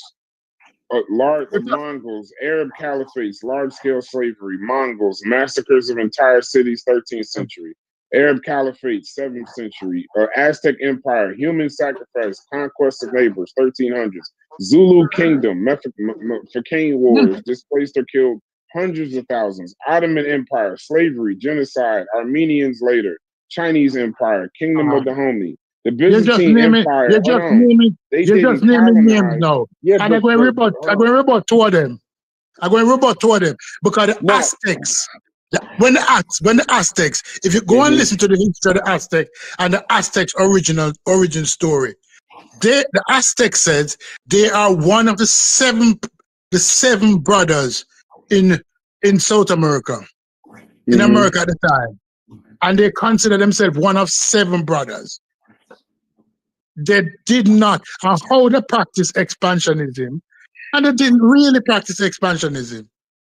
Because before they go into a place, they consider the people them. They were one of 7 brothers. The 7 kings. Or 7 kings. I'm looking this up as you're talking. So yeah, the 7 kings. And I'm talking off the dome. I'm not talking off the dome. Well, I don't say shit about brothers. I'm just giving you some clarity. Yeah, I know. And what time I'm talking off the dome, right? So they never practiced that kind of expansionism. When the Chinese society was set, they built a wall. They wasn't expanding anymore, and they had the wealth where they could say, "I want to go from one world to the next end of the world." They had now all we're that going to talk about already. We're going to talk about Genghis Khan now. Genghis Khan, the Khans came from the steppes of Eurasia. And people need to know what the steps of Eurasia are. Are you trying to be the one person in history saying Genghis Khan wasn't savage? No, he's savage. He was savage. He was savage, but he was Would not. You say he had the technology? Would you say he had technology and power at the time? They killed the technology. The whole thing on he had the technology, but he did not behave like the Europeans. His level of his expansion came out of, if you know what the steppes look like. Yeah, it was the a bunch of steppes little, are like grassland. There's no trees on the steppes. The Eurasian steppes are. It's all grassland. Yeah, it's all grassland. There's nothing there. They had to expand. If he did not, they had to expand or die. And when he expanded, although he killed people, he brought them into the flock and he allowed them to practice, and they had an opportunity whether or not to join him. And he said, "Listen, you can practice what you practice." You're not bringing this home very well. No, you have to bring it to him very well because people need to go and read up. They estimate that he killed almost 40 million people. Yeah, I just watched the whole documentary that just came out on Genghis Khan. Stalin killed 70. 2 weeks ago. It's between 30 and 40. Yeah, Stalin killed 70 million people. I don't want to start talking about atrocities. I'm just saying. So are you saying he was morally better? What is your argument? Genghis Khan married another woman from a village. His dad got killed by another motherfuckers, and he went wild after that, man. Like, bro, he killed 40 million people in less than 100 years. That nigga changed the temperature on Earth. That nigga's a wild boy. Killed 20 million people in less than 20 years. I'm not. You keep switching. 70 million people in less than 20 years. No. I'm talking about Genghis Khan. He used his power to dominate, massacre, and exploit. It proves that atrocity is power and ambition, not race. When people get away with killing and conquering, they often do, no matter where they're from. Was he inclusive? After he did his atrocity. After he did his atrocity. A nigga killing 40 million people. So do we motherfucking excuse slavery because they brought us Christianity? I'm not saying that. I'm not saying that. That you're making up that wild argument. I'm not saying that. Here today. I'm not saying that. I'm saying that. No, I'm not saying one is better than the other. Those two things. We're just naming that it's a human quality. Yeah, it's human. It's not racial or biological. It's just human.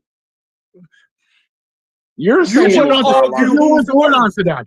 Listen, I'm going to continue further hold on to what I hold on to.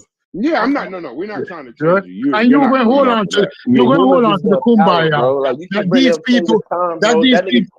That nigga killed his own brother. Express power. Like, come on, what? That don't make no sense. No. We're not trying to change you. You are firmly entrenched. Ain't no way I'm gonna try to make you somehow think Europeans. You're going to hold on to these people kumbaya, and the only reason why they behave how they behave is because they had the power. And even when they had the power, they still behave like how they behave. That's what you're going to say. And I'm going to say, okay, you have it your way. Okay. Yeah. So what was Shaka Zulu problem then? Or what was Queen Nzinga problem? if it's racial, what was the Dahomey Kingdom problem? I'll wait. Shaka Zulu. Shaka Zulu conquered tribes in South Africa, and he unified South Africa under one nation. That was a rhetorical question, Steve. No, he said he'd wait. He said he'd wait. That was a joke. If you try to justify Shaka Zulu and his fucking savagery, you're one of you. Listen, why was Shaka Zulu a savage now? Because you watch the movie. No. The most people who know about Shaka Zulu from the movie. Right. I saw that. When Disney have the song "The Lion Sleep Tonight," it's about Shaka Zulu. He was revered by his people. The Khoisan people, the click-speaking people are not Zulu, but they still exist in South Africa. We can name 11 different tribes that are there that he did not subjugate and put them under slavery. So when you're comparing Shaka Zulu to the Germanic tribes, you're stepping beyond your means. No, we just saying that barbarity and cruelty and murder is human. No, because you can't say that. What the Germanic tribes do. Go ahead. What descendants of the Germanic tribes do is totally different to what anybody else have done. Nobody else. Everybody ends up dead. So what is totally different? No, but nobody else devised the kind of slavery that the Germanic tribes devised. Nobody else. Even the Romans, you had party citizenship when they had slavery. Right? The Roman Empire was enslaved. What are you talking about? Yeah, but they had party citizenship. And not because your father was a slave, made you a slave in the German Empire, in the Roman Empire. They did not have the kind of slavery that those Germanic tribes came up with. Go and research it. Genghis Khan did not have that kind of slavery either. It did not have that kind of slavery. Right? Shaka Zulu, when he finalized, conquered what he was conquered, the other tribes existed. The other tribe, the Khoisan, the click speakers, the other tribes existed in South Africa, and they're still there today. And because we watch Shaka Zulu on TV, that propaganda bullshit series that they had, all of a sudden we form a narrative for him. When the people of South Africa, that Disney song, The Lion Sleep Tonight, it was for him. They revered him. It's two P's. Do you feel like there's such a thing as a healthy dose of racism? I'm not racist. I'm a realist. What the hell? People. I love everybody. Bullshit. I love everybody. How do you explain how you love everybody, but you tribal wars, the inner wars going on in Africa? Like, I don't get it. I love the lion. That don't mean that I'm going to get into his cage. That don't mean that I'm going to get into his cage. You just said all white people are inherently evil. And yes, I love them still. I love them still. Now you love everybody. What the? I love everybody. I love a lion, but that don't mean that I'm going to get into his cage. That don't mean that I'm going to get into his cage. I don't love no liar, my boy. I'm sorry. Right? No. Because you don't love me. You know what's funny, Stu? I almost would have accepted if you told us you was racist, but now that you telling us all that shit you just said for the past hour, you're trying to say you're not racist. I'm not racist. You applied race-wide an inherently evil trait to a race. That's racist. No, that's not racist. That ain't racist. Okay. That's not racist. Okay. I just apply history. And then make a over the last 400 years of history to formulate a premise. I wasn't being racist. I was just enunciating their history. Hey, Stu Pease. I spoke no lie. Hold on, let me tell you what the chat just said. I must read the chat for a second. He said, you sound like what Nazis will say.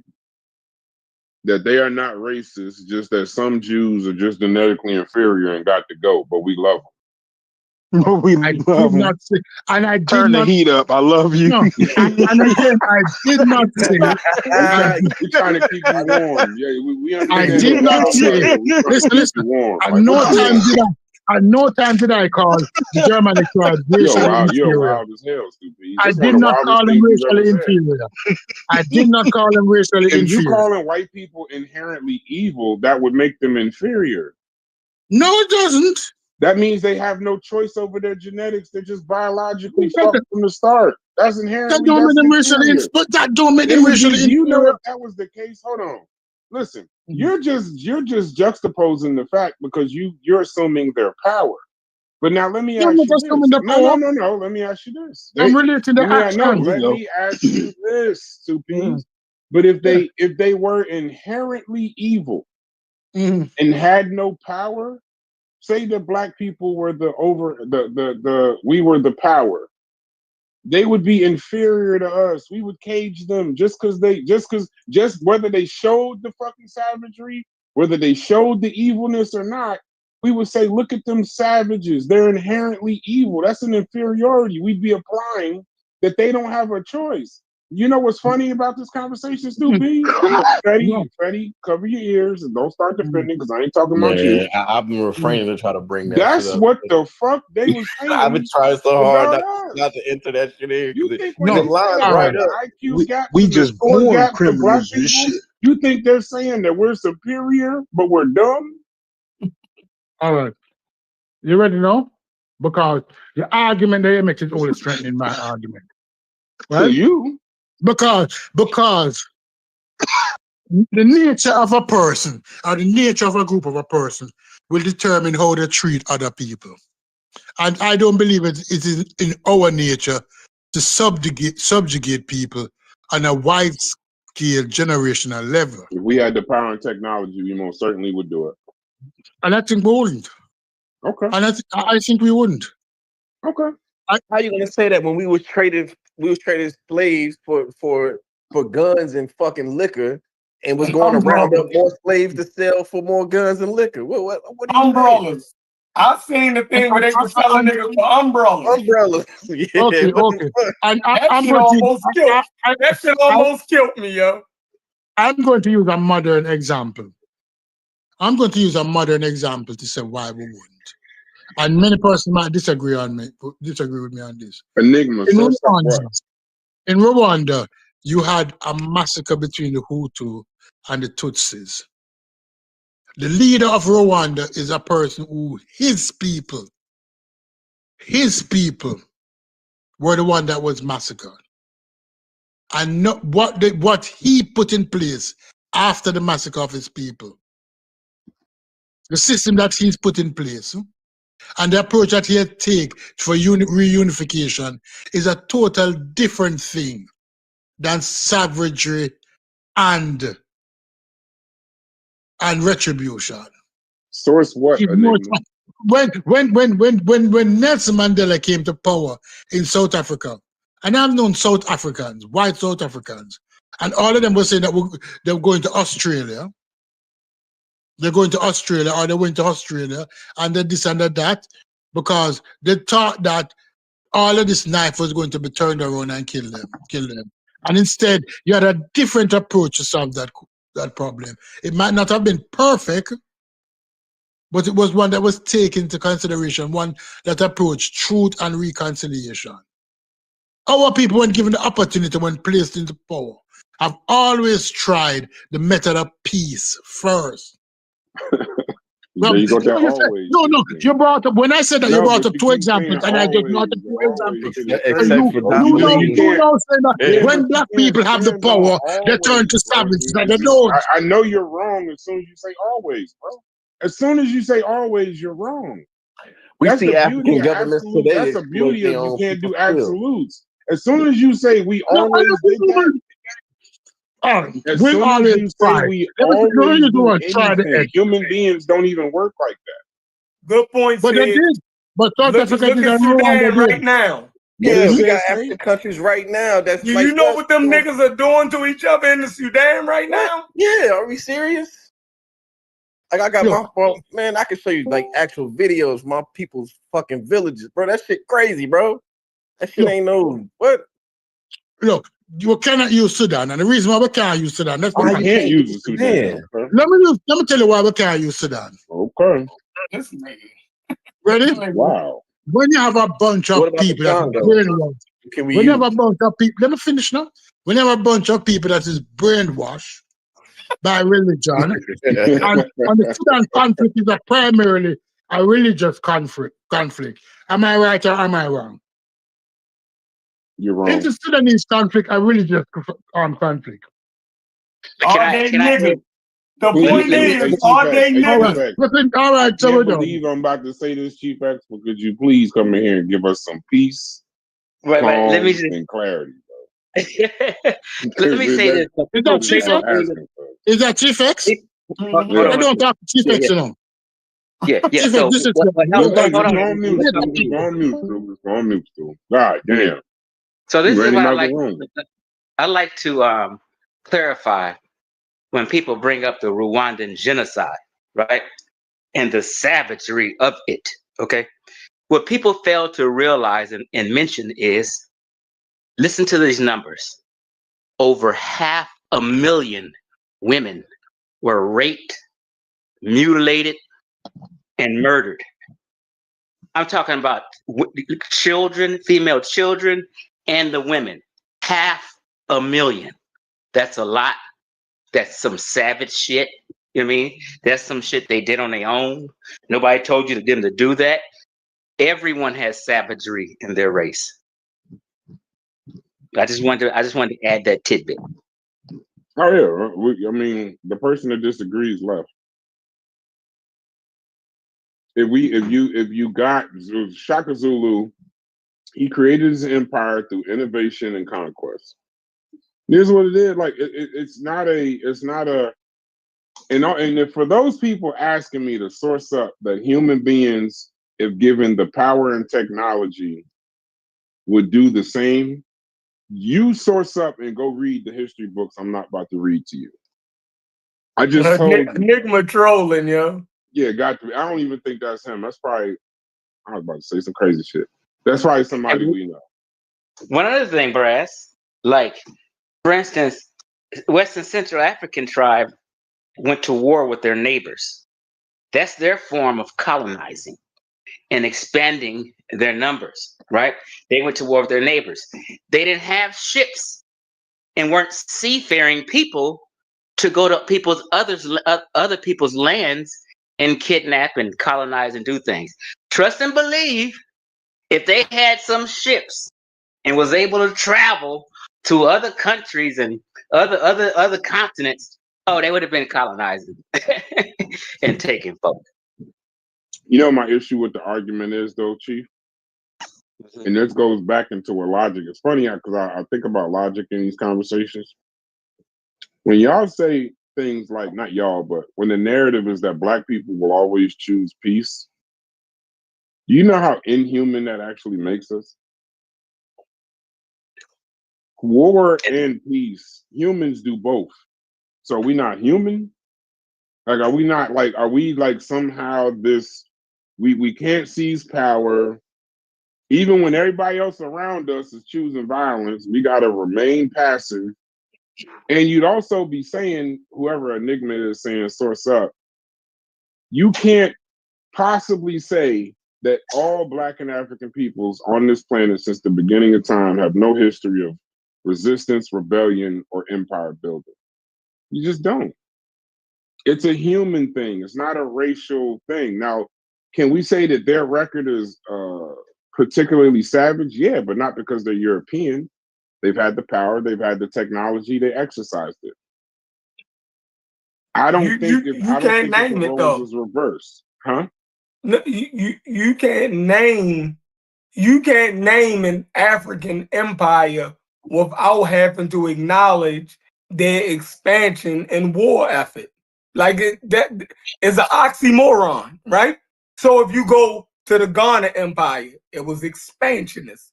That's a war. You dig what I'm saying? You go to Songhai, that's expansion. That's war. You dig what I'm saying? Name an African Mali, empire. Ghana, Benin, Ashanti, Yes. Dahomey, Zulu. Like, what are we? Are we just the Bro, the suckers when everybody Dahomey else was is doing that human? shit bro, like when slavery was abolished, damn near everywhere, they still kept it going. And on top of that, they shit collapsed the moment they had to give it up. Yep. It collapsed. It was over They with. had a That's slave economy. Yeah, that's what kept it afloat. Are we fucking serious right now? This is crazy. Motherfuckers just want to forget. Like we doing revisionist history right now, saying this shit. Right. So when I say that Europeans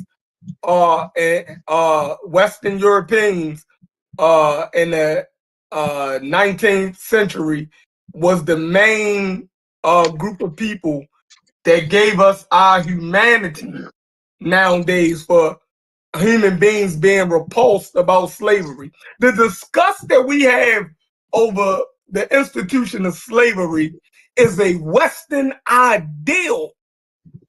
And we stand on that shit nowadays. All of the treaties and the morality around slavery is Western. Like they switched their whole shit up in the 19th century. You know what I mean? And they forced the rest of the world to switch their shit up.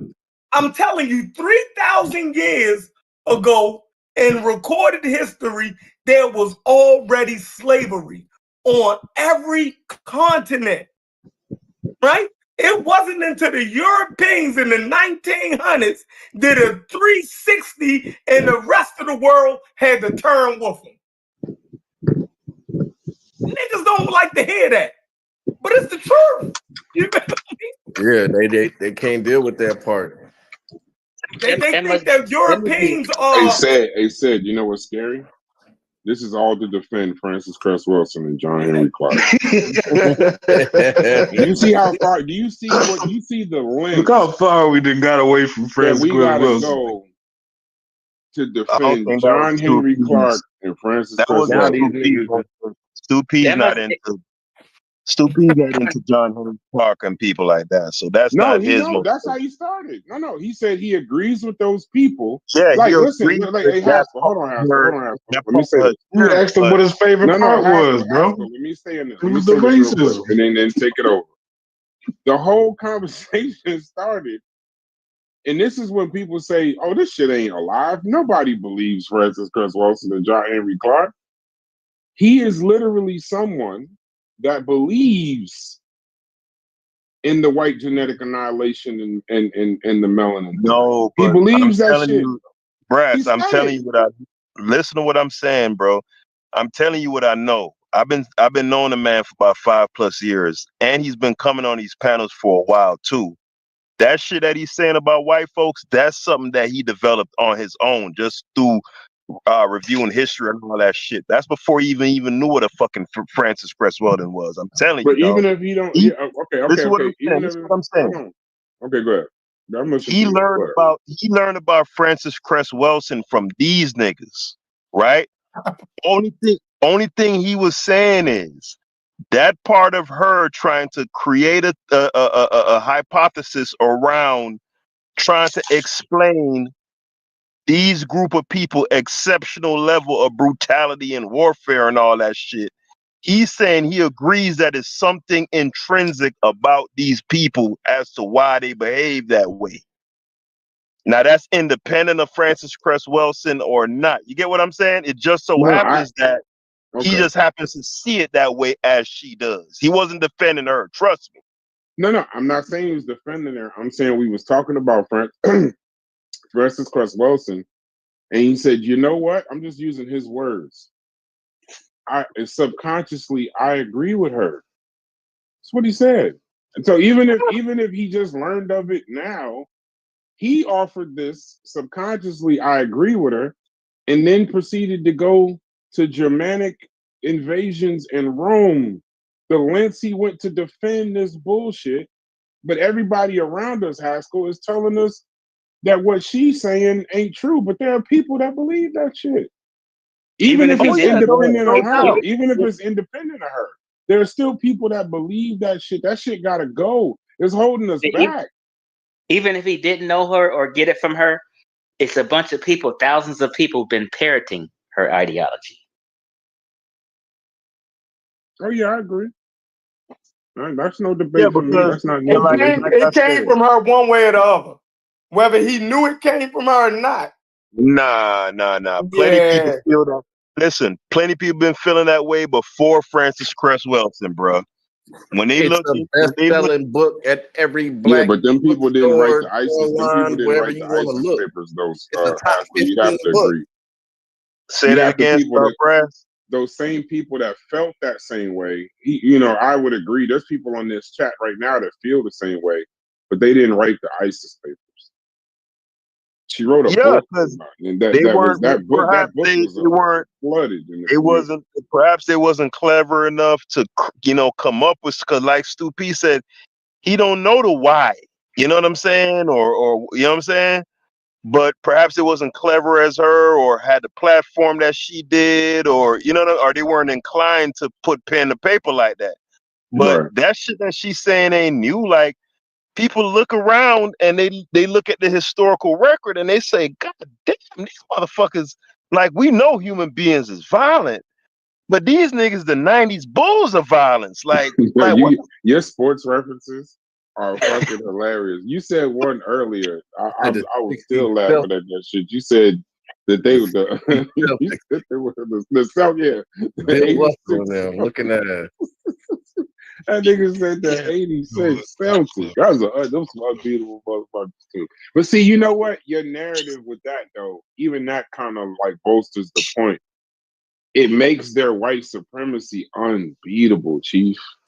Like, it turns it from some shit we could look at and identify and possibly get some legislation going and all of a sudden the other, and then the shit is so mysticized that Mythological. it's not, now it's like, yeah, it's like who the hell No, could that beat the don't mean. 96 Bulls and shit? But, Like, it's but like look, crazy.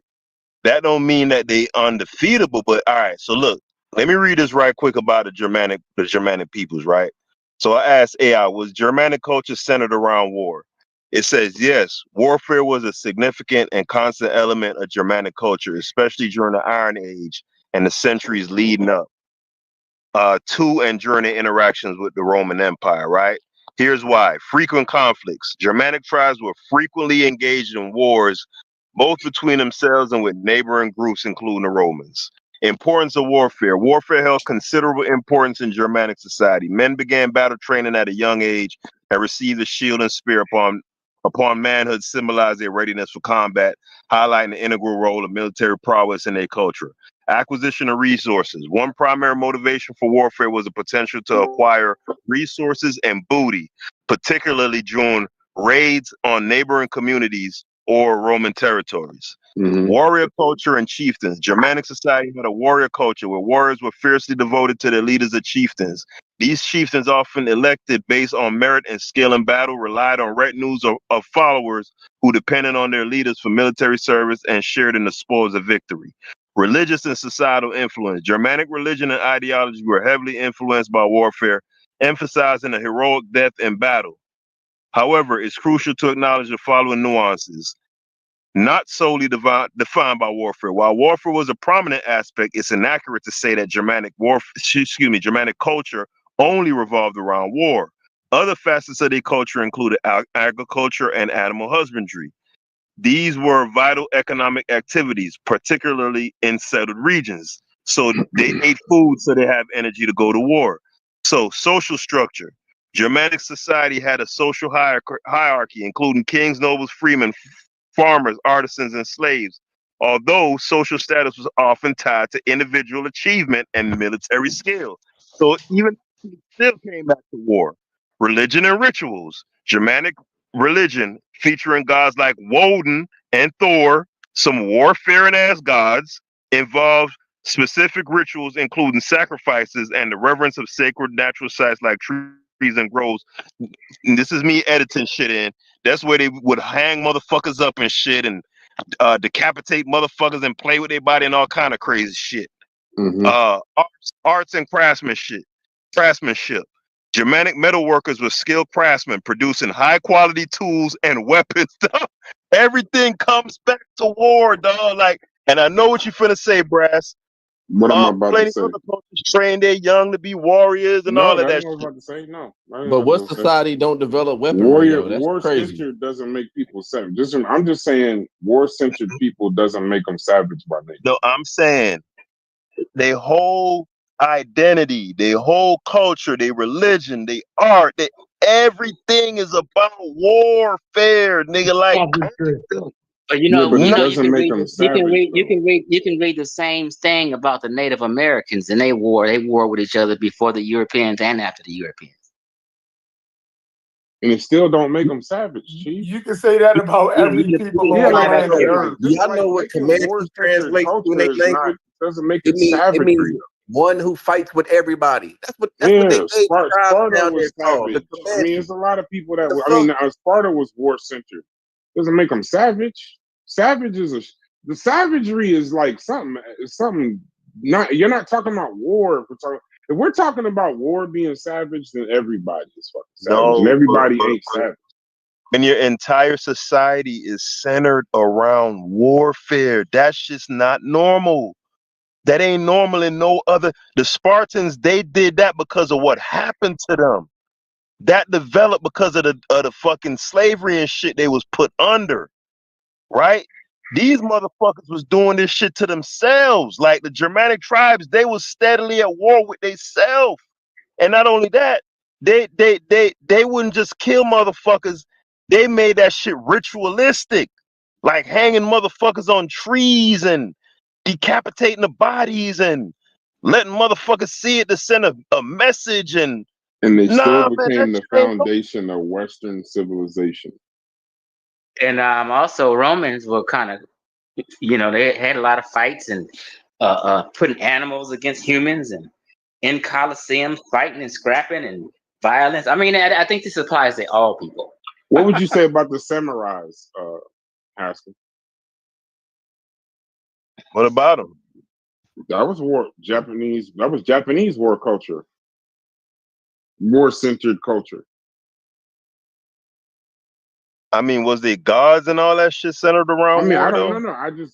I'm just saying. I'm trying to see where you separate savagery. How the Germanic war culture and then the samurai was a subset of the society.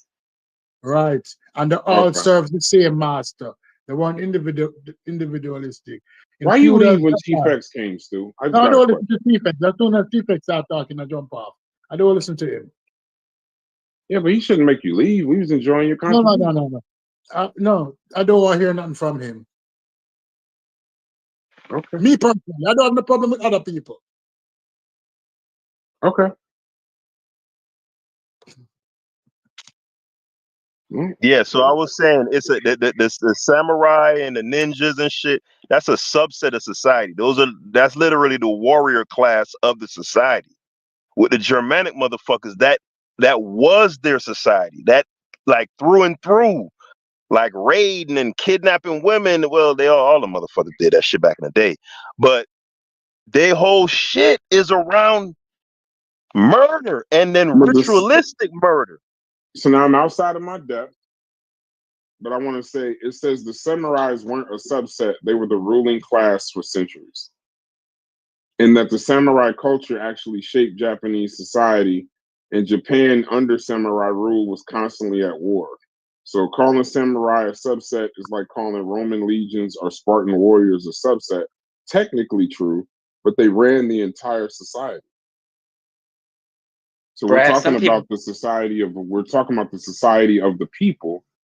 They ran the society, so it was a war-centered culture. In Sparta, they were a subset. The warriors are a subset, but they ran society. So Brad, some people need to grow up and get some balls and stop being scared. Yeah, that's right. Let me tell you what's really behind. Because I destroyed his Caribbean brother Garfield. That's what's What'd you behind. do to Garfield? Oh man, I exposed Garfield's scamming ass so many times. That's Stu P's boy. Don't let this devolve into a personal little war with, you're stupid. I just wanted to give an answer. Stupid peas was on some emotional shit. So where do you so Chief X, I don't know, I never got your take on where you stood with this whole Francis Cress Wilson thing, all that. Are we off base?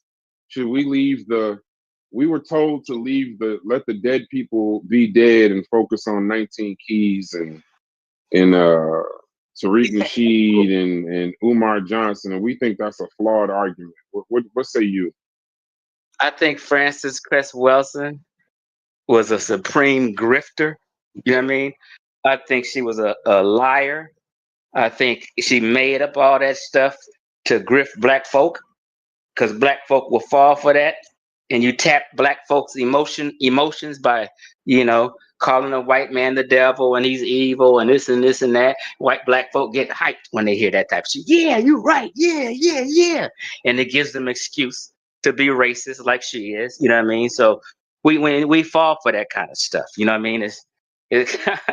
But at Francis Cress Wilson, I just think she was a grifter and intellectually scamming black folk.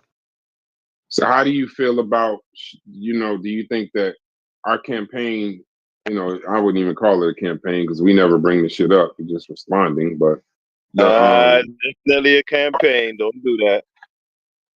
No, we didn't even bring this up today, Haskell. Brought it up. The other day we didn't bring it up. Sosa brought it up. We wouldn't talk about this unless we were responding.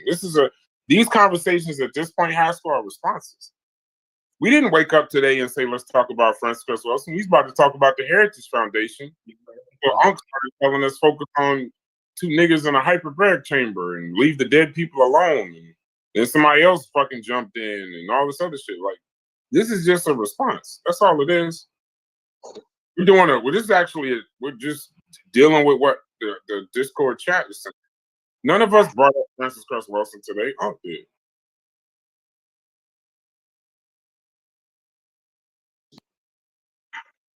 We wasn't even. The things with these elders, is they. Hold on, Chief. We weren't going to talk about it the other day, and then Unc put some video from Donahue in there, and that's when. And let me tell you, we didn't even know that she was listening to her heart, voices in her head and heart when she met Neely Fuller. We didn't know that. That was actually like news to us. It was like shit. This shit went from weird to fucking insane. So yeah, we're not. Go ahead, Archie. Yeah, so like the elders, like me, Brass, even Ankh, Chef, all of us, sometimes I call people like me junior elders or what have you. But the elders will never, even today, say they was wrong about some stuff in the past, or they was wrong about some history. Wait! I need clarity. Why the hell you say Brass? Oh, I'm saying like Brad, you'll admit if you was wrong about something, you'll change with new information. I ain't no goddamn elder. I don't want to. Go ahead. Yeah, so none of these elders that's alive today have ever admitted that they was wrong about something, that they was wrong about something they teach. This is why I know they're grifters, right? You're supposed to change with time, you know what I mean? When truth comes about, you're supposed to roll with it, you know what I mean? But they will not roll with it. Professor Smalls will still teach the same shit he was teaching 30 years ago. They will never say they was wrong. They will never correct themselves. They stand on everything they used to teach. Yeah. What do you feel? What do you feel about? Are you familiar with the Iceman Inheritance? Yeah, I heard old school book. I think I read it years ago. What do you think about him writing the foreword? You think we off base with that? Out of all the historians, I sometimes I give John Henry Clark a pass because I just think he was a general historian. Mm-hmm. I think the things that he did espouse, I think he just kind of actually really believed it. I don't think he was intentionally miseducating people or intentionally teaching anything that's wrong. I think he really truly believed that shit. The genetic annihilation and all of that stuff. I think Clark kind of believed that. Okay. I wish Corey was here so he could tell us about intentions. What Corey say about intention? The road to hell is paved with them. The road to hell is paved with good intentions. People that had their best. It was empowerment and all this, that, and the other. And look what happened. How you feel about 19 Keys? Oh, you know, I still haven't looked him up.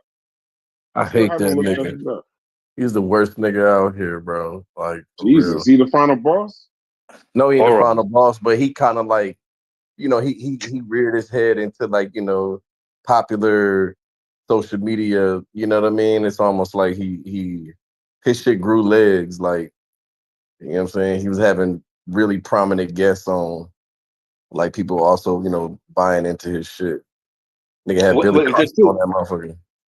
People need to be talking about red and blue pill in New York, them two twins. For what? Them niggas is obsolete. Somebody heard the name red and blue pill and decided to follow him? Yeah, the Moors. Nigga named the red and the blue started pill. doing like people follow that shit? Oh, them niggas started doing like some type of karate or something. I seen. I don't know what they was on. They were like ninjas out this No, is that their name? Is that their name? The red and blue pill.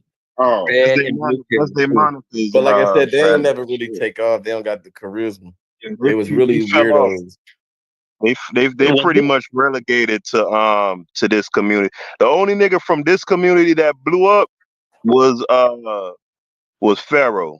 And really, Pharaoh had his own little thing. Pharaoh walked so a nigga like 19 Keys can live in the sunlight. Like for real. For real, bro. Yeah, red and blue pill, they sell gold water and silver. They sell gold water and silver water and all that old pseudo science. Last time I checked, they was on like that, you know, come down to the land and be a part of this type shit. They don't reach that level of it. Like, you know, that's like the older stage of it. Once you get in like your 50s and shit, it's like, oh, I got this land, y'all come down here. Like this shit crazy. Where did y'all first hear about these people? Sarnetta, the Moors. Yeah, I figured that. Sarnetta was everybody introduction. You can drop Sarnetta name to people who don't watch the shit, and they came across Sarnetta. Like I'm pretty sure a vast majority of the black community who have found some little interest in reading on certain things have heard about Sarnetta. I can guarantee that. What is y'all stance on him? They may not know all the characters, but they know Sarnetta. Yeah, red and blue pill are OGs with Sarnetta. Red and blue pill and Simon. I don't know if you know the numerology guy, Simon. They the ones who brought Polite to the community. So they brought who? Oh, by the way, Brass, they're twins. If you didn't know. Oh, Polite. Oh, that makes it worse. That makes it worse. I mean, Sarnetta was how I found about everybody else. Pseudo Killers, Dagger Squad, like all that shit. To me, from my perspective and how I saw things was like, you know, like these are all branches of the Sarnetta tree. How they be spending football, That's why Brad? I said the head of the snake gotta go. How they be spending football? They his what they call branches. Oh yeah. Branches. Even spin-offs. These are all spin-offs. Sarnetta spin-offs. Even carnivorous.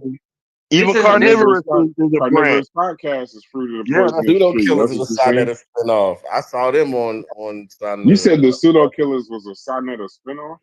To me, from my perspective. It's from that family tree, Brass. No, it's not. It sounds like Sarnetta got to go. let me tell you what happened. Hey, where's I don't mean like they are we putting Sarnetta on the list? I'm saying like how I was introduced to the majority of these channels in different little sectors or whatnot was seeing them on Sarnetta first and then going over to them. Right. You know what's a better way to put it, said? From you know what's a better way to put it? Pseudo Killers. You know what's a better way to put all them niggas. You know, you got the MCU universe. All them niggas is in the Sarnetta universe. Sarnetta Stanley.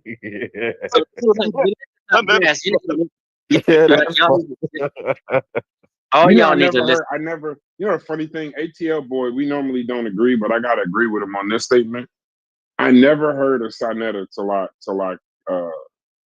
I got into the Discord with Pseudo Killers. I never heard of him. I had never really heard of him before until I got on the internet. That's why I said anybody who's into reading this type of shit will know about Sonetta.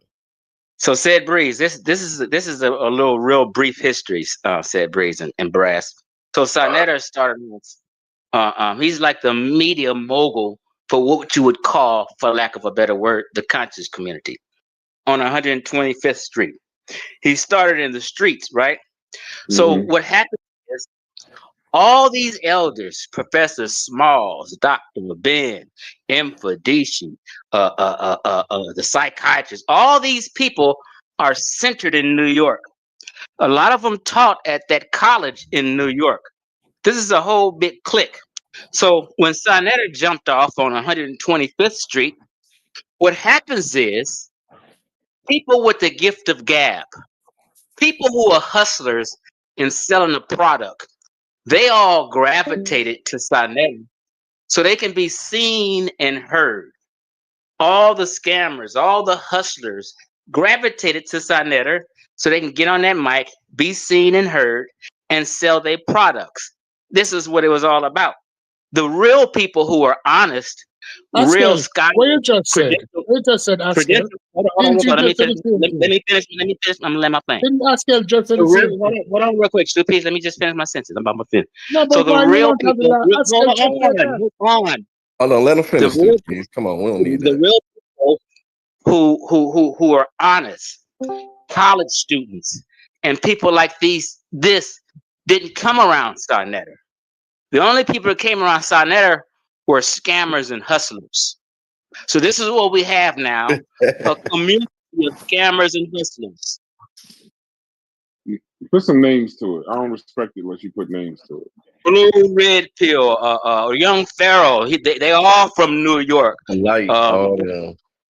Polite. I mean, all these cats is from New York. That center right over there. Okay. All the elders is from New York.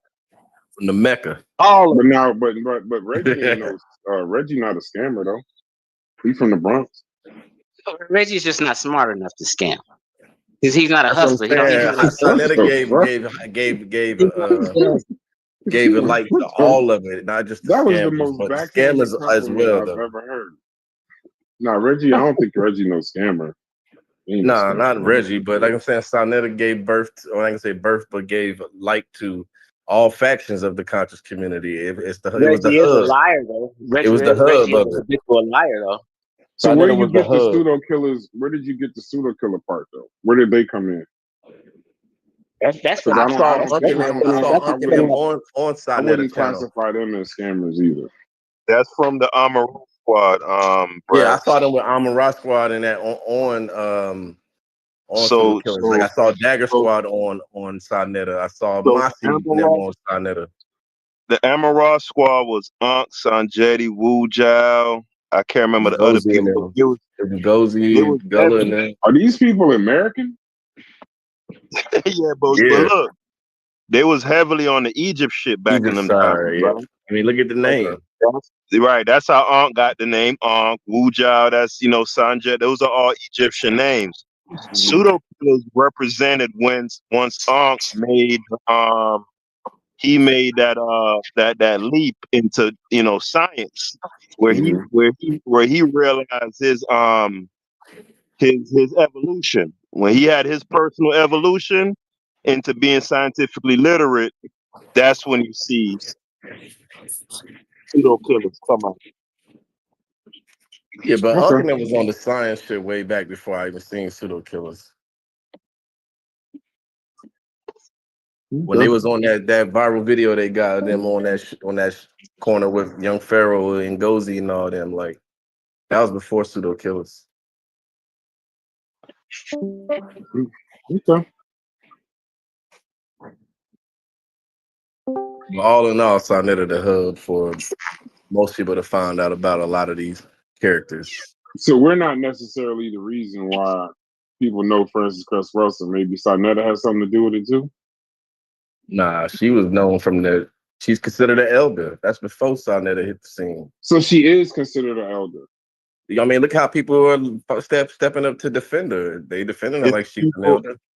It's like Tyreek, keep her name alive a lot. You know, he always call her name. Umar's and all them. Umar, yeah. Dr. Mayat. Yeah, Dr. Mayat, she's stands on. Oh, she reps. Oh yeah. Did put that video in there. Yeah. Oh, she loves Francis Chris Wilson. That's what you call. That's a queen. That's a queen mother. Who's the fucking queen mother? Francis Chris Wilson. Oh, I knew ice papers before I knew Dr. Clark and Dr. Ben worked. Like that's how early ice papers got to me. I didn't hear about Dr. Ben until like I was like 19, 20. I heard ice papers in like when I was 16. Said, you know who the real queen mother is in the community, right? Nah. Who? The real queen mother. All the sisters look up to. Queen Afua. Queen Afua. Who is that? She don't really be on the scene like that, but she was heavy in the scene at first. She was on Breakfast Club all day. They gave her a big light. Who is that? I might know her. She's on the Breakfast Club. Queen Afua used to be married to Phil Valentine. Oh, I didn't know that. Forgot about Phil. He said, I forgot about Phil. Lord. That shit, like, that's dangerous. No, tell me something about Queen Afua, though. Who is that? You said she's the queen mother. Who is Queen Afua. Yeah, oh, big time. Queen Afua started off in the herbal community, selling herbs, and today she claims, just like Sebi, that she can cure any disease. Yeah, she's one of them. Yeah, she pushed that shit. Yeah, she wrote what's that book she wrote? Said I don't know her work like that. Sacred Woman or something. Sacred Woman. Yeah, this is a serious pseudoscience book. She believes in kundalinis and chakras and everything. Push the our folk. That's why we got all these crystal chakra shouties running around right now, bro. Why you think we got all these horoscope crystal chakra hoes running around, bro? Queen Afua is Erykah Badu's spiritual teacher. Really? And Erykah Badu crazy as hell. Badu put that shit out there like that. What? Yeah. Wait a minute. Is her son a blood? Which son? She got a son named her son named hold on. You said Erykah Badu. I think I know the lady you talk about. What's this dude? I think Super Madness or something like that. What's his name?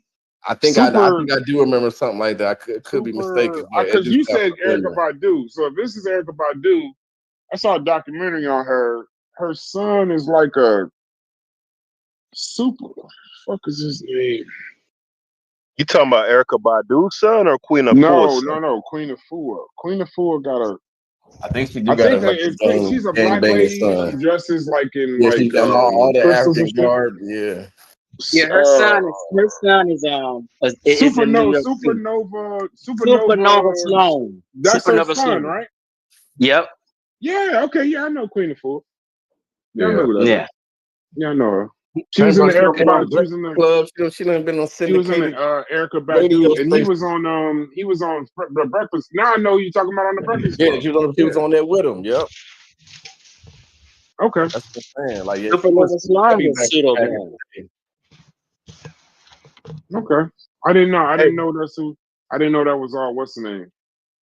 Is Bobby Hemmett? I don't know if y'all want to talk about it, but where do you put Sonetta's role in all of this? I enjoy Bobby Hemmett videos, whether it's pseudo or not. He was hilarious, bro. He was a good comedian. He's the funniest of all of them. Fucking hilarious. Who the hell is Buddha? Him and Ray Nagin. Let's see what the I like chat Ray Nagin. He was a funny dude too. I never really bought into his shit, but he was funny. Anathema, I ain't saying that. That'll just cause a war. Shout out to you, Anathema, but I ain't co-signing that shit. I'm trying to stay out of it. They calling Sonetta the pseudo Don King. Soda said. The thing is, I don't shade Sonetta because he gives like that to everyone. So it's like it's as dangerous as it can be. It's also like he don't really favor nobody. Hey, Chief X, they saying they first saw you on Sonetta. They said they didn't know who you was before Definitely. Yeah, they probably did see me somewhere. Sonetta. Agreed. That's what I'm saying. There's not one person outside of I can't really think of nobody that I didn't see on Sonetta. I can't really think of no, I can't. Probably Umar. Umar was on there, but he was big before. Oh yeah. No, I knew Umar before. Yes, the whole Sonetta spiel. Tariq was big before Sonetta too. Yeah, I knew Hidden Colors on. I didn't get inside Sonetta till like maybe when it's out that it hit YouTube, maybe 2015. I don't know. It probably was before that, but that's when I probably seen it. 2016. Hey, Chief X, they saying Sonetta made you, nigga. No, these are they in the chat anybody saying Sonetta made you, man. No, anybody saying this is new to the community, right? So like Sonetta's in New York, so people don't know. People like in the conscious community don't know people in Los Angeles, right? The reason why I got hold on, because I who are hear you you talking about? on It Facebook. says I agree, Jolanda. I was trying to see where his pseudo come from. Who are you talking about? It says, and why would he be interested or drawn to the HOK? Who are you talking about, Nathan?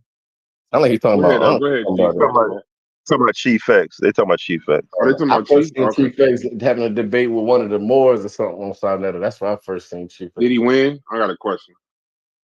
I don't know. I don't know about how they win. I never watched the debate. Winning system was set up, but that's how I remember it though. Yeah, but I was huge on Facebook before even going to Sonetta. I was kind of popular in the RBG community. How did you end up on Sonetta though?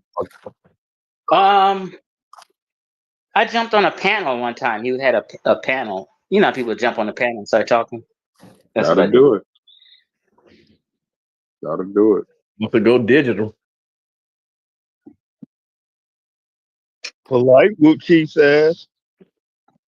No, Polite didn't beat me in no debate. I smoked him. Polite beat your ass? That's cool. I'm sorry, Chief. You my homie. And Polite was pseudo to the motherfucker. But you know how Polite likes to do that shit? That pseudo judo. If someone thought Polite won, that means they was a fan of Polite and they weren't listening. I ain't no goddamn Polite fan. He's on the crowd. He was talking about not Chief X. This Smalls, bro. This Smalls. I'm just being honest, bro. Yeah, Smalls. I destroyed anybody. I even made a video saying I destroyed Polite. Anybody Your information did. No, listen. Anybody who listened actually and wasn't caught up with Polite, like people are caught up in Polite. They like to see him perform and talk that shit. And people were attracted to Polite. So he had fans. So his fan base thought he won, but knew I was kicking his ass. So you must have liked Polite at the time. Hell no, I ain't like that. No, I'm gonna tell you, information wise, everybody love Polite, but now that he in jail, don't nobody like. No, I never fuck with Polite. I'm saying though, I ain't saying you. Small, let me real quick. Yeah, the debate topic was protein and iron. Yeah. Is it better in plant or meat? I killed that shit. Did you know that if you watch this is how delusional people work. So, Polite, we had 3 times to present information. Polite never presented. I presented 3 times. Polite never did. Go back and watch it. So if you thought he won without even making the presentation, it's crazy. That means he was a Polite fan.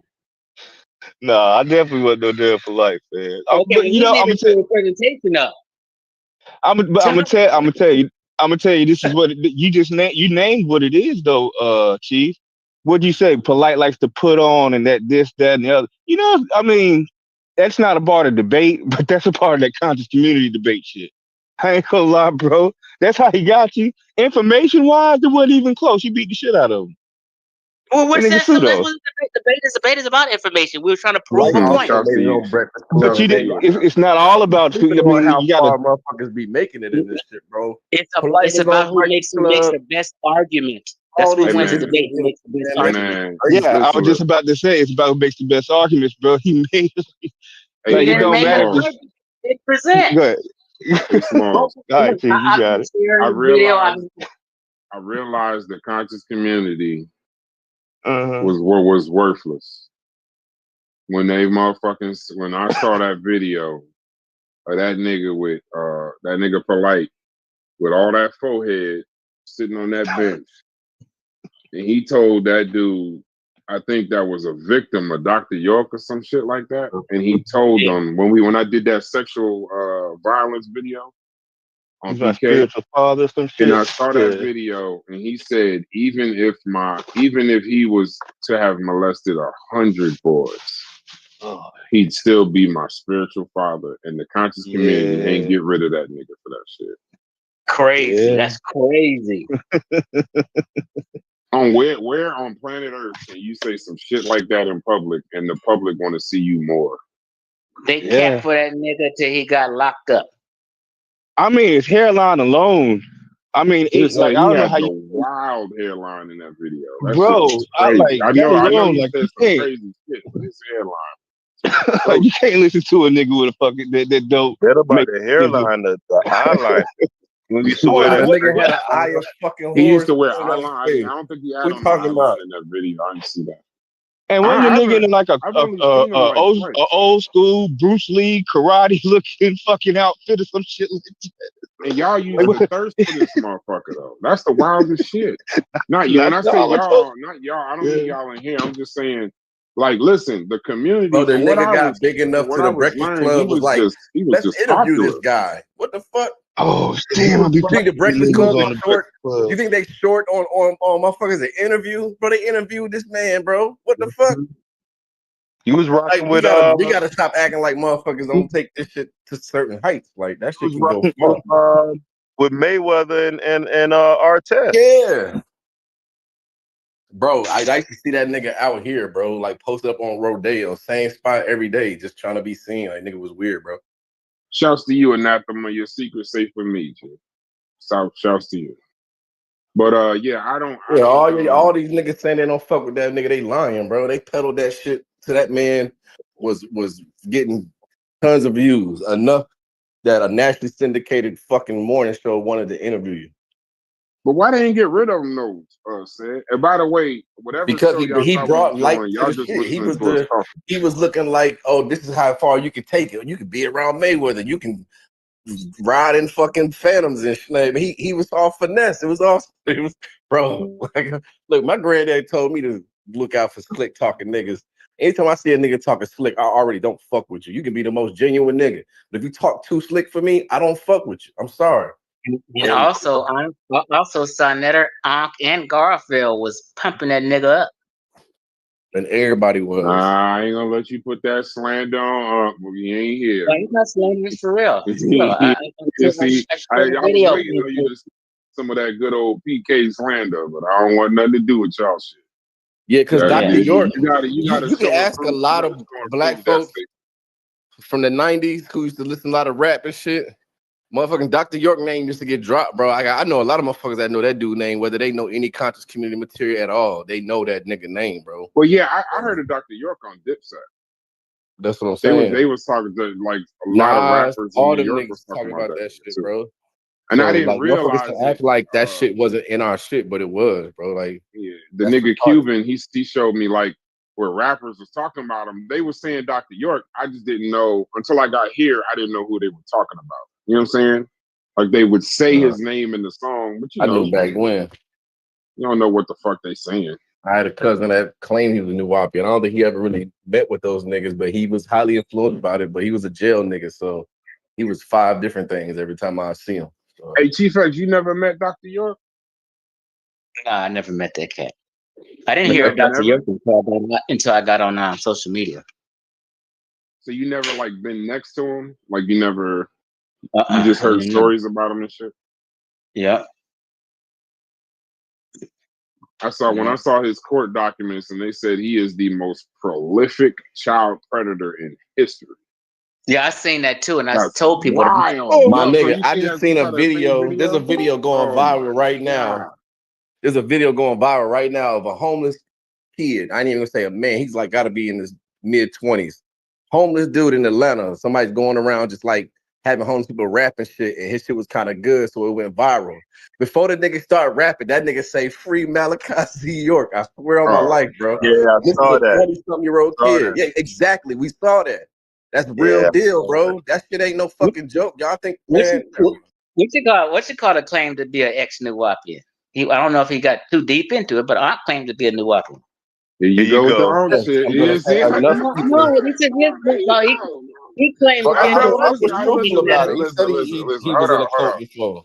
Just Unc so would we say I clear, was in a bro. cult. It's not that I'm capping for Unc. It's just when it comes to Unc and the pseudo killers, I try to like I don't want to be because see all that shit you saying, it'll somehow be blamed And on Chief me. H saying it with a It'll little be Brad. It'll be see condescending that way. show that Brass had and shit like that. So just if you gonna say that, just use the Unc could source tell of you something. Don't just he slander the know nigga he for no know how to reason. spot these niggas because he was in a cult before. That's what he promotes. Like so, See, he been open about it. Small. Is that Whoa. small talking?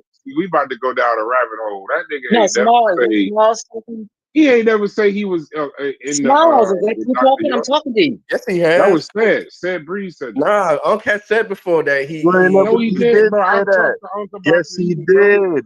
yes, he He What are has. you said he talking wasn't about, in the bruh? shit, bro. He said I I talked don't to think him he about No, this. I don't think he ever lived on the land, but he he said said that he he was never in it lived on before. the land. No, He never lived Brass, on the land. But he Wouldn't you let me have get, to live on the land to be in the cult? Brass, let me give Nah, you the not truth. necessarily. I I'm gonna want you tell to you the give me truth. the truth, but see, you about to put me in the middle of some bullshit. I don't No, want no, to no, be in the no. middle. I wouldn't.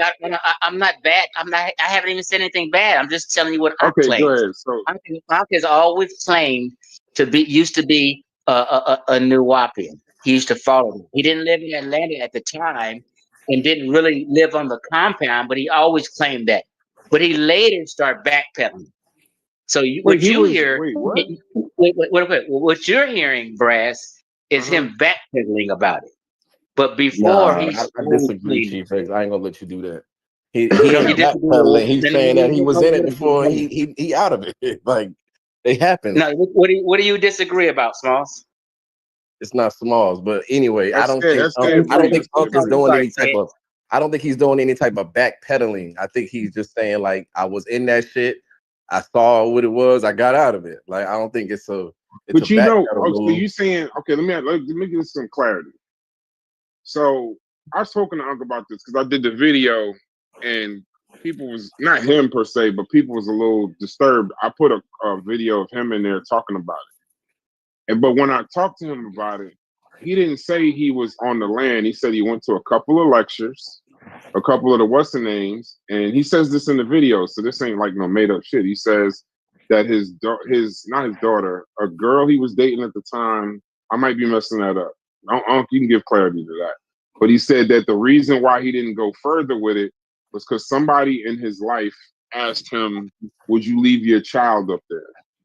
And he said no, and he said he never went back. So I don't think that's him in a cult or him. To be in I a mean, cult, you he gotta be said that it was indoctrinated I by the mean, he may cult, have though, said it right? facetiously, but he has said it like in that phrasing right there. Like I was in a cult before. Like I know what wild shit and shit look like. You know what I mean? He said in kind of that vein Hey, more than Brad. like Yeah, Yeah. that's what I said. Hey, Brad, this boy That's the DQ. exact what you said. What yeah, do you mean? but I you didn't say that. saying it like he backpedaling as if No, like no, no, oh I no, was no, no, never no, in. Hold on. I ain't saying that's not somebody what. said Yeah, my name and I I don't don't know think. who it is. No, that's That was not what I'm him, Yeah. saying, bro. Ted. What I'm saying is what he Oh, said. He said we what you can't I hear said. can't you. hear you if He you used to talking. be. He used to be down with the Nuwapa. He ripped that at a certain point. Nah, Then later I on, wasn't. that's he I cap. wasn't changed his. around. No, that's I'm not that's speaking cap. on that. I wasn't around for none of that. I wasn't Y'all speaking on capping, that. bro. Now y'all capping. Later on, he kind of changed his stance. Listen, I've been down with Ankh since the Blog Talk days Yeah, he was your when master teacher. nobody was He was around. your teacher. Yeah, we saw Yeah, the he said video. he No, was so your what I'm teacher. telling you, I'm not. Listen to what I said. Listen, I will never lie on nobody. If I say something, you can bet on it. So I'm not just making nothing up because me and Aunt got some beef. I'm just stating what he says. He's always used to be down with it. He changed later, is all I'm saying. Said I gotta hear and him. started I mean, denouncing a little. possibly. I don't know his Yeah. trajectory on it. I'm just telling you based on how long I've been watching, Unc stream and stuff. I can only tell you what I heard him say. I don't know Right. about you. All right. I'm just clarifying for you because I've been around. I've known But for a wouldn't long you time. say? But I don't. Well, maybe it's just me putting my qualifier on it. Somebody was calling my name a minute ago. I can't tell. It was But DQ, but he dropped off. okay, DQ coming in. I couldn't hear him. I just heard brass, and then that was it. But I think in order to be in the cult, you had to have like been in it, not gone to some readings or some shit. I done been to a couple fucking pyramid schemes and saw them shits. I didn't actually No, I definitely worked for you know what one. I'm saying? I ain't actually sign up the I worked money and, for one and and But all for that shit. example, I rose up in that motherfucker. You rose up in the motherfucker this Hell nigga? yeah, Yeah, bro. this nigga Yeah. said it's a I had a pseudo. team and everything. Nigga, I Said it's pseudo. I had a like team of for instance, 3. like with me, Brass, for a long time, my flashpoint was the Nation of Islam. I used to go to the mosque every Sunday. I used to sit down. I used to date this chick who was an MGT in the Nation of Islam, and she used to bring me to the mosque, right? And we used to sit on separate sides. But I never got suited and booted. I never became a registered Muslim where I sat and wore the bow tie. I was just down with the movement and in the mosque. You know what I mean? But I was a skeptical and kind of a loner, so I never joined. You get what I'm saying? That kind of thing. Right, so you Yeah. wasn't in the cult. That's a clear statement. Right. I lied one time when I first moved to LA, like 2012, 2013. And so I had kind of dabbled in like conscious community shit, like fucking with my cousin and shit, but I wasn't hip to this online community yet. So like I knew about all the factions, Israelite, Moors, everything, whatnot. So I'm walking my dogs around this place out here called Lamert Park, and I see a bunch of niggas with these shits on their head. So I'm just like listening. I'm like, oh shit, that sound a lot like the shit, you know what I'm saying? I'll be reading on. So like, I've got a couple of their numbers, kept in touch with. But then like they was trying to like sell me like fake IDs and license plates. I was like, nah, I'm cool. I'm cool, fam. Like I'm good on all this. Like y'all tripping. Like I'm not putting no funny hat on my head. I thought, it was cool. They were talking about law and different things about the law. I thought that was intriguing. But then when I seen it was steeped in Islam and all this shit and sovereign, I'm like, yeah, I'm cool on y'all, bro. But they had me. They was about to sell me the shit. Like it was crazy. I think Polite beat Ron Artest out of a lot of money. That's where he jumped. That's when he became big. That's when he started having money after he stopped fucking with Ron Artest. Somebody in Chester, RZA from Wu-Tang, was on Drink Champs talking about ISIS papers. God damn. I ain't see that. Nah, it ain't damaging though. Nobody else talks about it, just us. That can't be the RZA from the Wu-Tang. He was talking about it or Drink Champs. Yeah, man. That's what I'm saying. You can listen to they lyrics. They know about that type of shit. They talked about Dr. York and all that shit in they rap. Yeah, they are. Oh no, I'm not from LA, Anathema. I just live out here. But yeah, I met the mugs at Lamert Park. Smalls, Chief X tried to cut you. Yeah, I'm glad you stood up for yourself. He tried to cut you. He tried to cut you real quick, and you ain't let it happen. Oh, I was working on a call. I wasn't paying no attention to half that shit he was saying, but he got his ass whooped in that debate. I don't care what nobody said. How you come back on and say, I don't know what he talking about? You whooped Joe Lewis's ass. It is what it is. I mean, because debates are all about information. You got to sell that shit. Well, it's about, you know what I'm saying? It's not about just nigga could be completely pseudo in and win a debate. Don't got to be right. That's what happened. Definitely don't got to be right. Yeah, it's about winning the fucking argument. And yeah, he beat the brakes off of Chief X. I'm not going to say it behind your back. I'm going to keep saying it. You want on the information, but then he beat the shit out of you. Polite was good at that shit. He's charismatic. He you know what I mean? Like, the nigga didn't get to the Breakfast Club for no reason. Breakfast Club got a lot of weird niggas on there too, though. But this nigga's a nobody. They got traction though, like that's making some type of, you know what I'm saying, notoriety within social media. Like you got to be interested enough or getting traction enough to be up there. Because Polite got on that bitch talking about like don't let the doctor hold your baby when your baby come up, the artificial light and all this weird shit. I'm like, man, what the fuck this nigga talking about, bro? Y'all let this man say this shit on fucking national fucking syndicated radio. All the bro, he's picking nothing but pseudo shit up there, all pseudo shit, and they let him do it to millions and millions of viewers. Like, that bro, shit was terrible. You ever seen the interview with him and wasn't Artest with him when he did the interview? Somebody in the chat. I don't remember. I never watched the full video. I just remember the